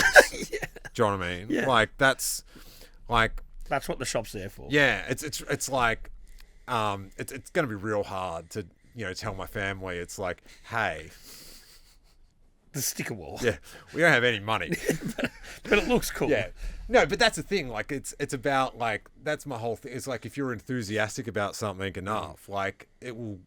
Do you know what I mean? It will sort of like come back. But you just got to be like, you got to be. It's got to be a genuine thing. Yeah, you've got to love what you do, and then the money will flow. All the success will flow. Maybe. Well, I think if you stick with something for long enough and you give it a good enough crack, I think you will be successful. Yeah, no, you got to. You also got to be pretty. You either got to be like the best ever, or sort of organized as well. Because there's so many like especially in skateboarding, they're just like, you are gifted beyond belief. And look at the stuff that younger people are doing now. It's just mind-boggling. Don't get me started about younger people. Younger bloody They're young the people. worst. They're the worst. But the whole thing about like, even with like, I'm super into Star Wars. I know. And the I should actually say, I did most of that sticker work during the day. I found a loophole, right, in life. In life. In LA, that because I did. So yeah, this is just a little segue. I'll try to make it quick. So I wanted to get on Star. I'm super into Star Wars. I know. Right? Yeah. Okay. So they film it now in California. Yeah. So we'd like have hiding spots. We could watch it get filmed because we knew what car park to watch, and they, doing the Mandalorian stuff, seeing the sets and stuff. And that's, as a fan, that's just exciting enough for you anyway. It's insane. Yeah. It's I like skateboarding, and like if I'm into something, it sort of tends to like I've got the it's like a bit mental sort of thing. So like I went in, I was in England, and I got a train like an hour and a half out to like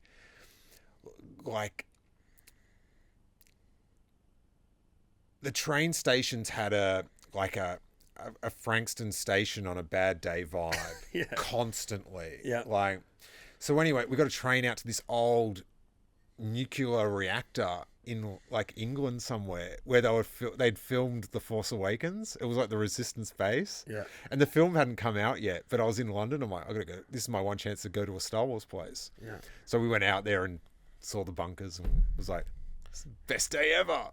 But I'd been out to like Yuma, to where they did the Sarlacc pit, like the Sarlacc fight. I'm not a big Star Wars guy, so I'll just nod politely. Dude, you don't know the Sarlacc pit? I'm not a Star Wars It's where guy. Jabba the Hutt tried to execute Luke Skywalker. Well, there you go. I'm not a big Star Wars Well, it was guy. the scene of, like, there is no scene in movie history that has made me more happy or more inspired than Luke Skywalker returning to his hometown, a Jedi, and beating the shit out of the bully. That's it. That's the pinnacle. That's the best. What? So anyway, I've got to stay on target with these tangents. Go.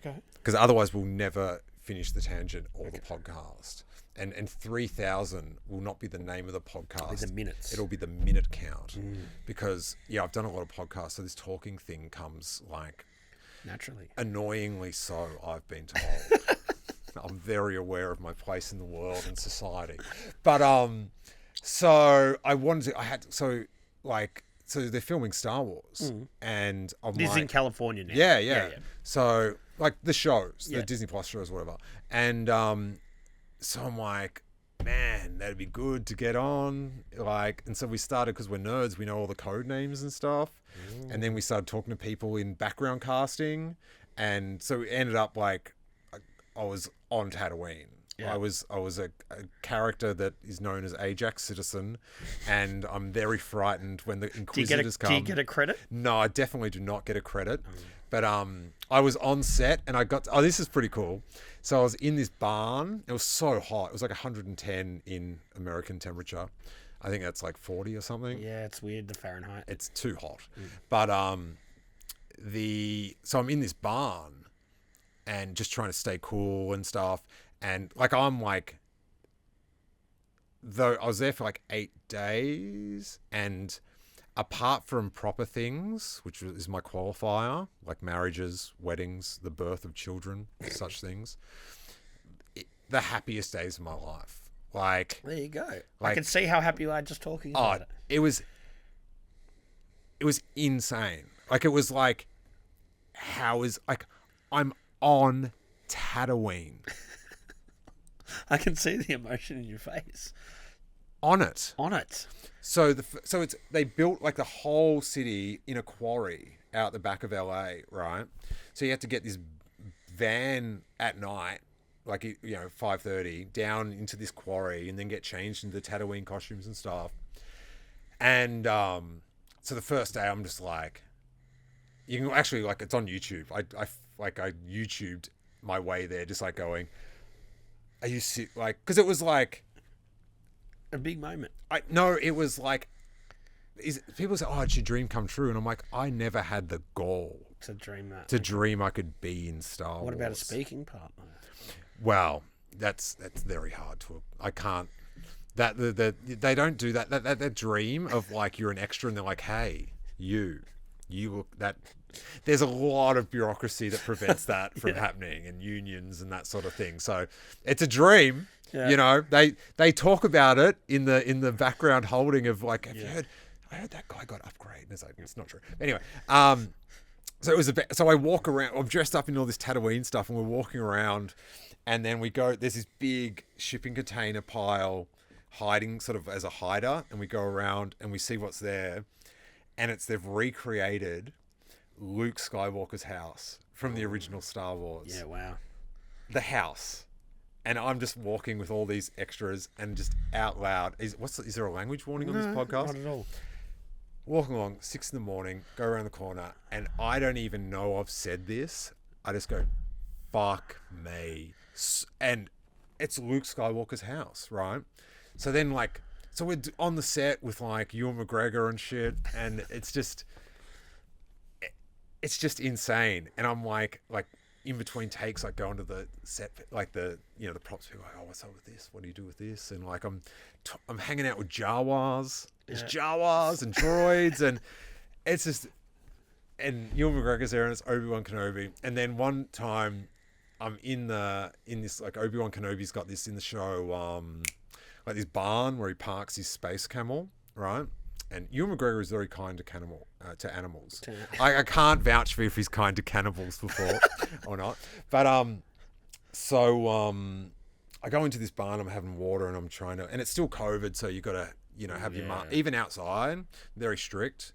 And this guy walks in, and he sits down, and he's sneaking a bit of vape, and I go to him, bit different than filming in St Kilda. Because it's Joel Edgerton. Right. And he goes, mate! And he's just the best dude. So you didn't know him, but he picked up your Aussie accent. Well, I made a St Kilda reference. Yes, like, okay. Yep. Do you know what I mean? Because maybe you're too young, but... No, The Secret Life of yeah, Us. like that was... big. It was big. That was mandatory. And the weird thing about that is, you'd see them out together. So it was like... I know they're actors on a TV show. Yeah. Yeah, no, that was all shot around Fitzroy Street, and then that rooftop was just down the other end of Ackland Street. But it was a lie. It wasn't where it was No, the rooftop where they used to shoot, we used to have parties on and stuff, in a share house there before they renovated it. Oh, no way. Yeah, it was good fun. Before After so they've turned that whole building into they've renovated the whole building, but the rooftop was like a shared sort of apartment building. Yeah, right. Yeah, I've been to some parties there. The nothing better than an unauthorized rooftop party. They've been good. They've been good. Actually took. Do you remember Mike? He used to work at Shaw Store. I took him to a party there. Oh yeah. And he's now moved up to Sydney. Big Mike. Yeah. From Leeds. He worked at Shaw Store for quite a while, like maybe about 3 years or something. Yeah, ages ago, but it was before Armageddon. Yeah, before Armageddon. Before the void. So the Star Wars thing was just amazing. But then I was like worked out that all these people that are extras with me, they do it all the time. Like everyone there was like, what? You just got this job because you like Star Wars? And I'm like, yeah, this is like my Make-A-Wish, man. This is my Make-A-Wish. You don't understand how like I'm having a real good time right now. Yeah. And like, so they'd all go back to tents and chill out because there's so much downtime. Because you film it, right? You film it like 6 times, and then you've got to change the angle. So everyone has to get out of the way. So you go back. So you have like hours at a time doing nothing. And so I think it works out, on average over most shows, if you work like 15 hours a day, you're only doing what they want you to do for about 3 or 4 of those hours, right? So a lot of people reading books and that sort of stuff. Doing their school assignments or yeah. Yeah. So I was like, I've got this big sticker wall project, right? I've got no money because the shop's like dire. Do you know what I mean? Like when it was like after, like during COVID, like dire. And then afterwards, it was just until we moved, it was like, just like, can we pay everyone on Wednesday? Sick. Do you know what I mean? That's like, and everyone that works in the shop, that is, but that's sort of like it was sort of like that sort of vibe. And then I had this big project, and I was like, and there's all this free time, So if I get all these jobs, so I started just working on like if you watch like Grey's Anatomy and like Succession, which is a sick show. Yeah. But like all these like what's that one? The Young Sheldon, like all these shows. Yeah. So like all this background stuff, and I'm in like one scene, but then I'm getting paid for the whole day. And you can do your own with free food. Ooh. So it's like a catered WeWork, right? So I just would spend, because they're all everyone else is talking. And sometimes people would say to me, what are you working? Like, what are you doing? Because you just go straight, as soon as there's a break, you got your computer and I'm doing the sticker thing. But yeah, so a lot of the sticker wall thing, I did in, I don't even know what the Grey's Anatomy hospital is called, but a lot of it was made in there. But that was like doing that extra stuff was like so good because. And you're still doing it now? Well, not anymore because there's a strike. Oh, that's right. Yeah. Yeah. Nothing's happening. So that's going to change the way that the sort of the content is obviously produced, but what people are going to be able to view and everything. Like, we're just going to get no new shows for it? They're just going to stretch it out. So like I think like on the Star Wars sort of thing, I think there was going to be 2 more shows, and I think they're not finished this year. Do you know what I mean? There's still got a bit more stuff, and I think maybe they might just bring out 1 show or maybe none. But they're just gonna instead of doing like 4 a year, they'll do 2 a year. Are they any closer to fixing it up? Not really. Yeah. Yeah. This won't date very well though. Just before, hopefully it won't date you well, because I want to go. I love doing the background stuff. It's super fun. Yeah, for sure, man. I think any way that you can get paid to do your other projects on the side and then still have a bit of fun at the same time, how can you go wrong? Well, it's weird because I'm so like focused on the shop and like I'm already on the other side of the world, and then it's like it's quite Does that help you though? You think though, because you're obviously in California, seeing new trends and streetwear like La Brea and all that. That's where it all sort of happens. Yeah. Fairfax and everything. Yeah, like Supreme and all that, and and then we're sort of talking about that whole reseller thing, and like that sort of like is sort of not to my I just wish everything was just worth the retail, and you could just get them if you thought they were sick, sort of thing. Like I'm fascinated with I watch like a couple of like Supreme reseller YouTube, they talk about what they like and what the resale is going to be. And it's sort of so much about how much they can resell for rather than like, hey man, how good, like this Sean Cliver t-shirt's sick. Yeah. Like, and that sort of like, it spoils it because if you're wearing it, are you wearing it because like you like Sean Cliver the artist, or it's because you're just someone will know it's worth $400 to resell. Yeah. Because I don't know. I sort of think I'm so old school with it that I sort of see people wearing like that, the resale, whatever the stuff is, but resaleable items, and it's sort of like, oh, you're either like you're trying to flex, or you It's sort of like, it's so hard to get. It's worth so much. It's stupid to wear yourself. Like, you're better off just not, like, I don't want to have a pair of sneakers that are like worth $1,000. I just want them to be worth like $150 and they're sick. Yeah. And I like them because they're like, it's sort of like that limited thing now to me, in my eyes, is sort of like, oh, you're sort of getting conned. You're getting grifted a little bit. Yeah, but imagine holding on to one pair of all these things that you could have had back in the day. You know what I mean? Just one. Oh, yeah, for sure. But who thinks like that? No, but like that's no way to think. Like, if you did it, like if you like, that's sick. But it's sort of like, starting with like Star Wars figures. Like the $2 figure now, if it was in the pack, like many of them would be worth like $4,000 to $5,000, right? Yeah. But then I played with him in my backyard, and it was like we had there was some big battles going on, and I was having a pretty good time. So like, if you told, like, could you imagine going to like a 5-year-old kid and going, "Hey, don't open this up, Yeah. because in 40 years, you're going to get $5,000. But the whole thing now is that all these things that they bring out that they say to people, this is collectible, they're never worth anything. Do you know what I mean? Like, when things are collectible for the sake of being collectible, they're not collectible. Or you have to pick, like, with any of that stuff, you have to find the collectible things yourself, whether it's like a sneaker, a t-shirt, or a toy, because if it's marketed as collectible from the get-go, That's the problem. well, it's probably got a premium to it. So you're already sort of getting grifted, to my mind. Yeah. Like, so especially with like I don't collect like sneakers or like I buy, like if I get a pair of sneakers, it's like, because I think I'm going to feel good wearing it down the street. It's going to remind me of something. But like with Star Wars collectibles and stuff, I sort of like collect more to the memory.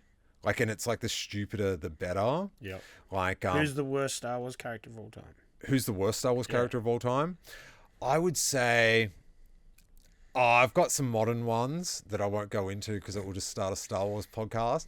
But my all-time, when I was a little kid, worst Star Wars figure or character is Bib Fortuna. I don't know who that is. So he's like the manager of like Jabba the Hutt. He's like consigliere or whatever. And this is where so Luke Skywalker's the man, right? Oh, and on Kenobi, I got to be in a scene with little boy Luke Skywalker. Yeah, wow. And once I realized there was a little boy Luke Skywalker, because like we didn't know.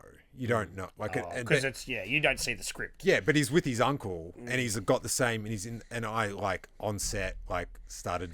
Are you trying to piece together everything? Oh yes, and like you find your nutbags, right, that are into it, that are also having the same day as me, and in between scenes, you like conversing, you cross check, yeah, and like when we got, because I was like really had my antenna up, like at the end of the series, there's a surprise character that appears.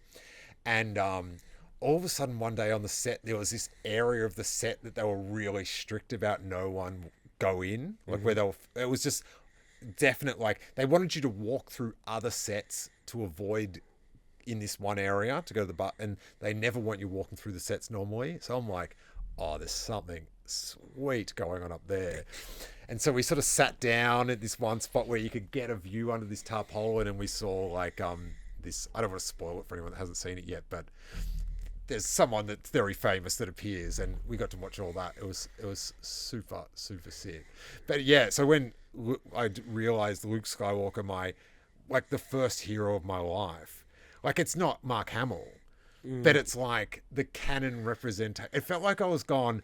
It was like Back to the Future. Yeah. And I'd seen like how the magic happens back then. Yeah. Well, like, no, it was like how Marty went back and saw his dad as a kid. Yep. I'm like going back in time to see, because in the canon of like it's back in time, and you're seeing Luke Skywalker as a kid, and it was like overwhelming.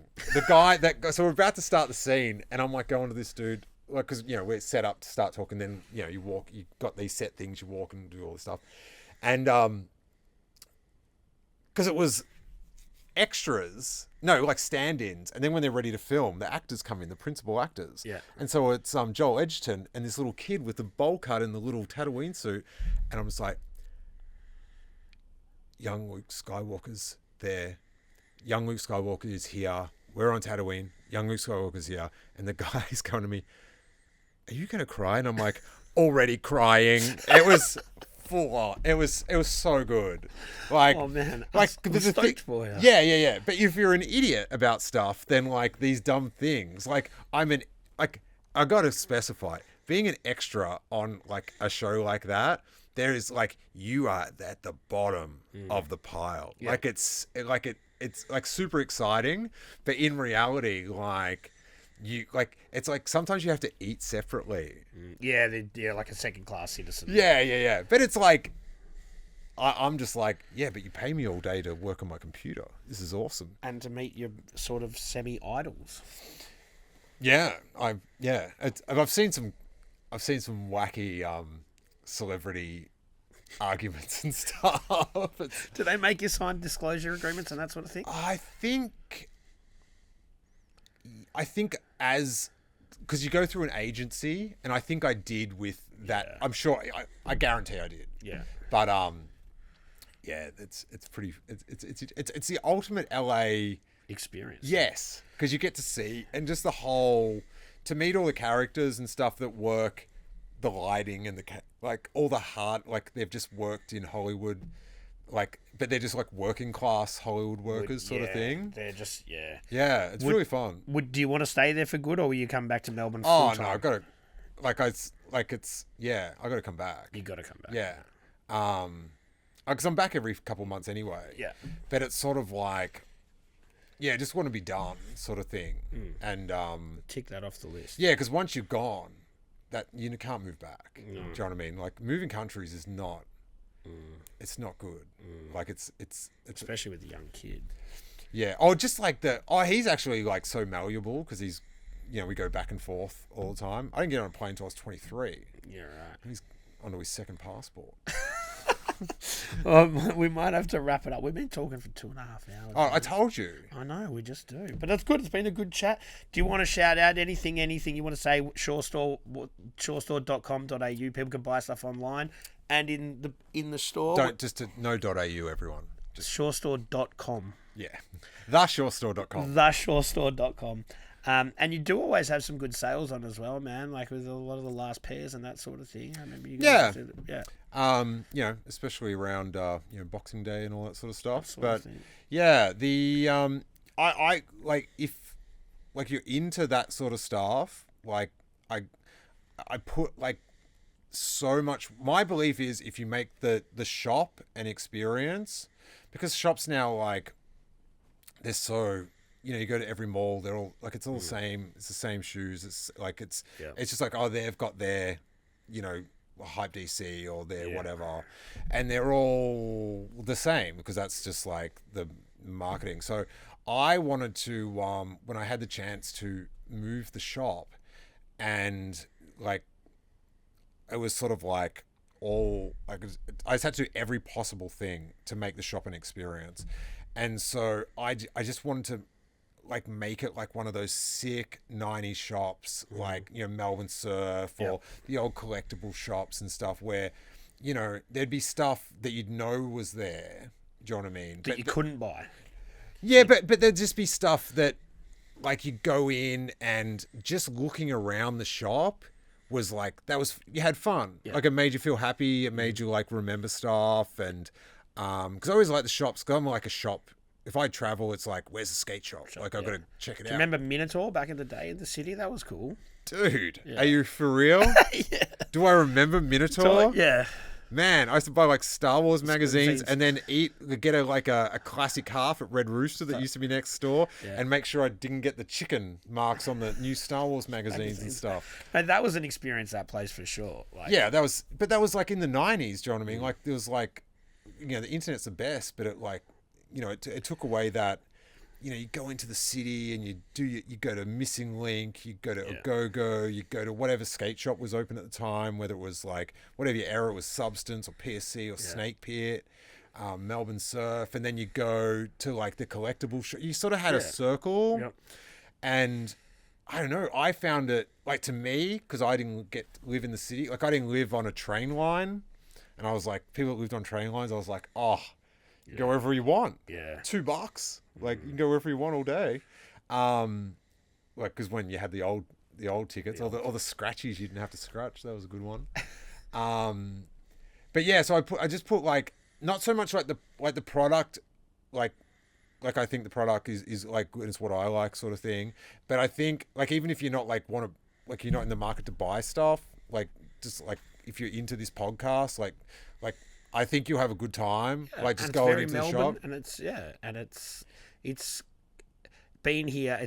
I'd say that the Shore Store's a bit of an institution now. It's been here for long enough. Yeah, I don't know. I got like such like, I'm in awe of everything that inspires me. So it's sort of like, I'm like, just not, I not that comfortable with that, but I appreciate the sentiment. Well, but trying real hard, and so I just like, it's not even like, I'm not even into people like there's people going in there and they're buying, and that's great. But like for people that are into all this sort of stuff, like I think if they just go in there and look at like the sticker wall and the stuff, like I think they'll have like a good time. You can get lost in that sticker wall for like ever. Yeah, man. I'll before next week's shoot. I'll head in and I'll check it out.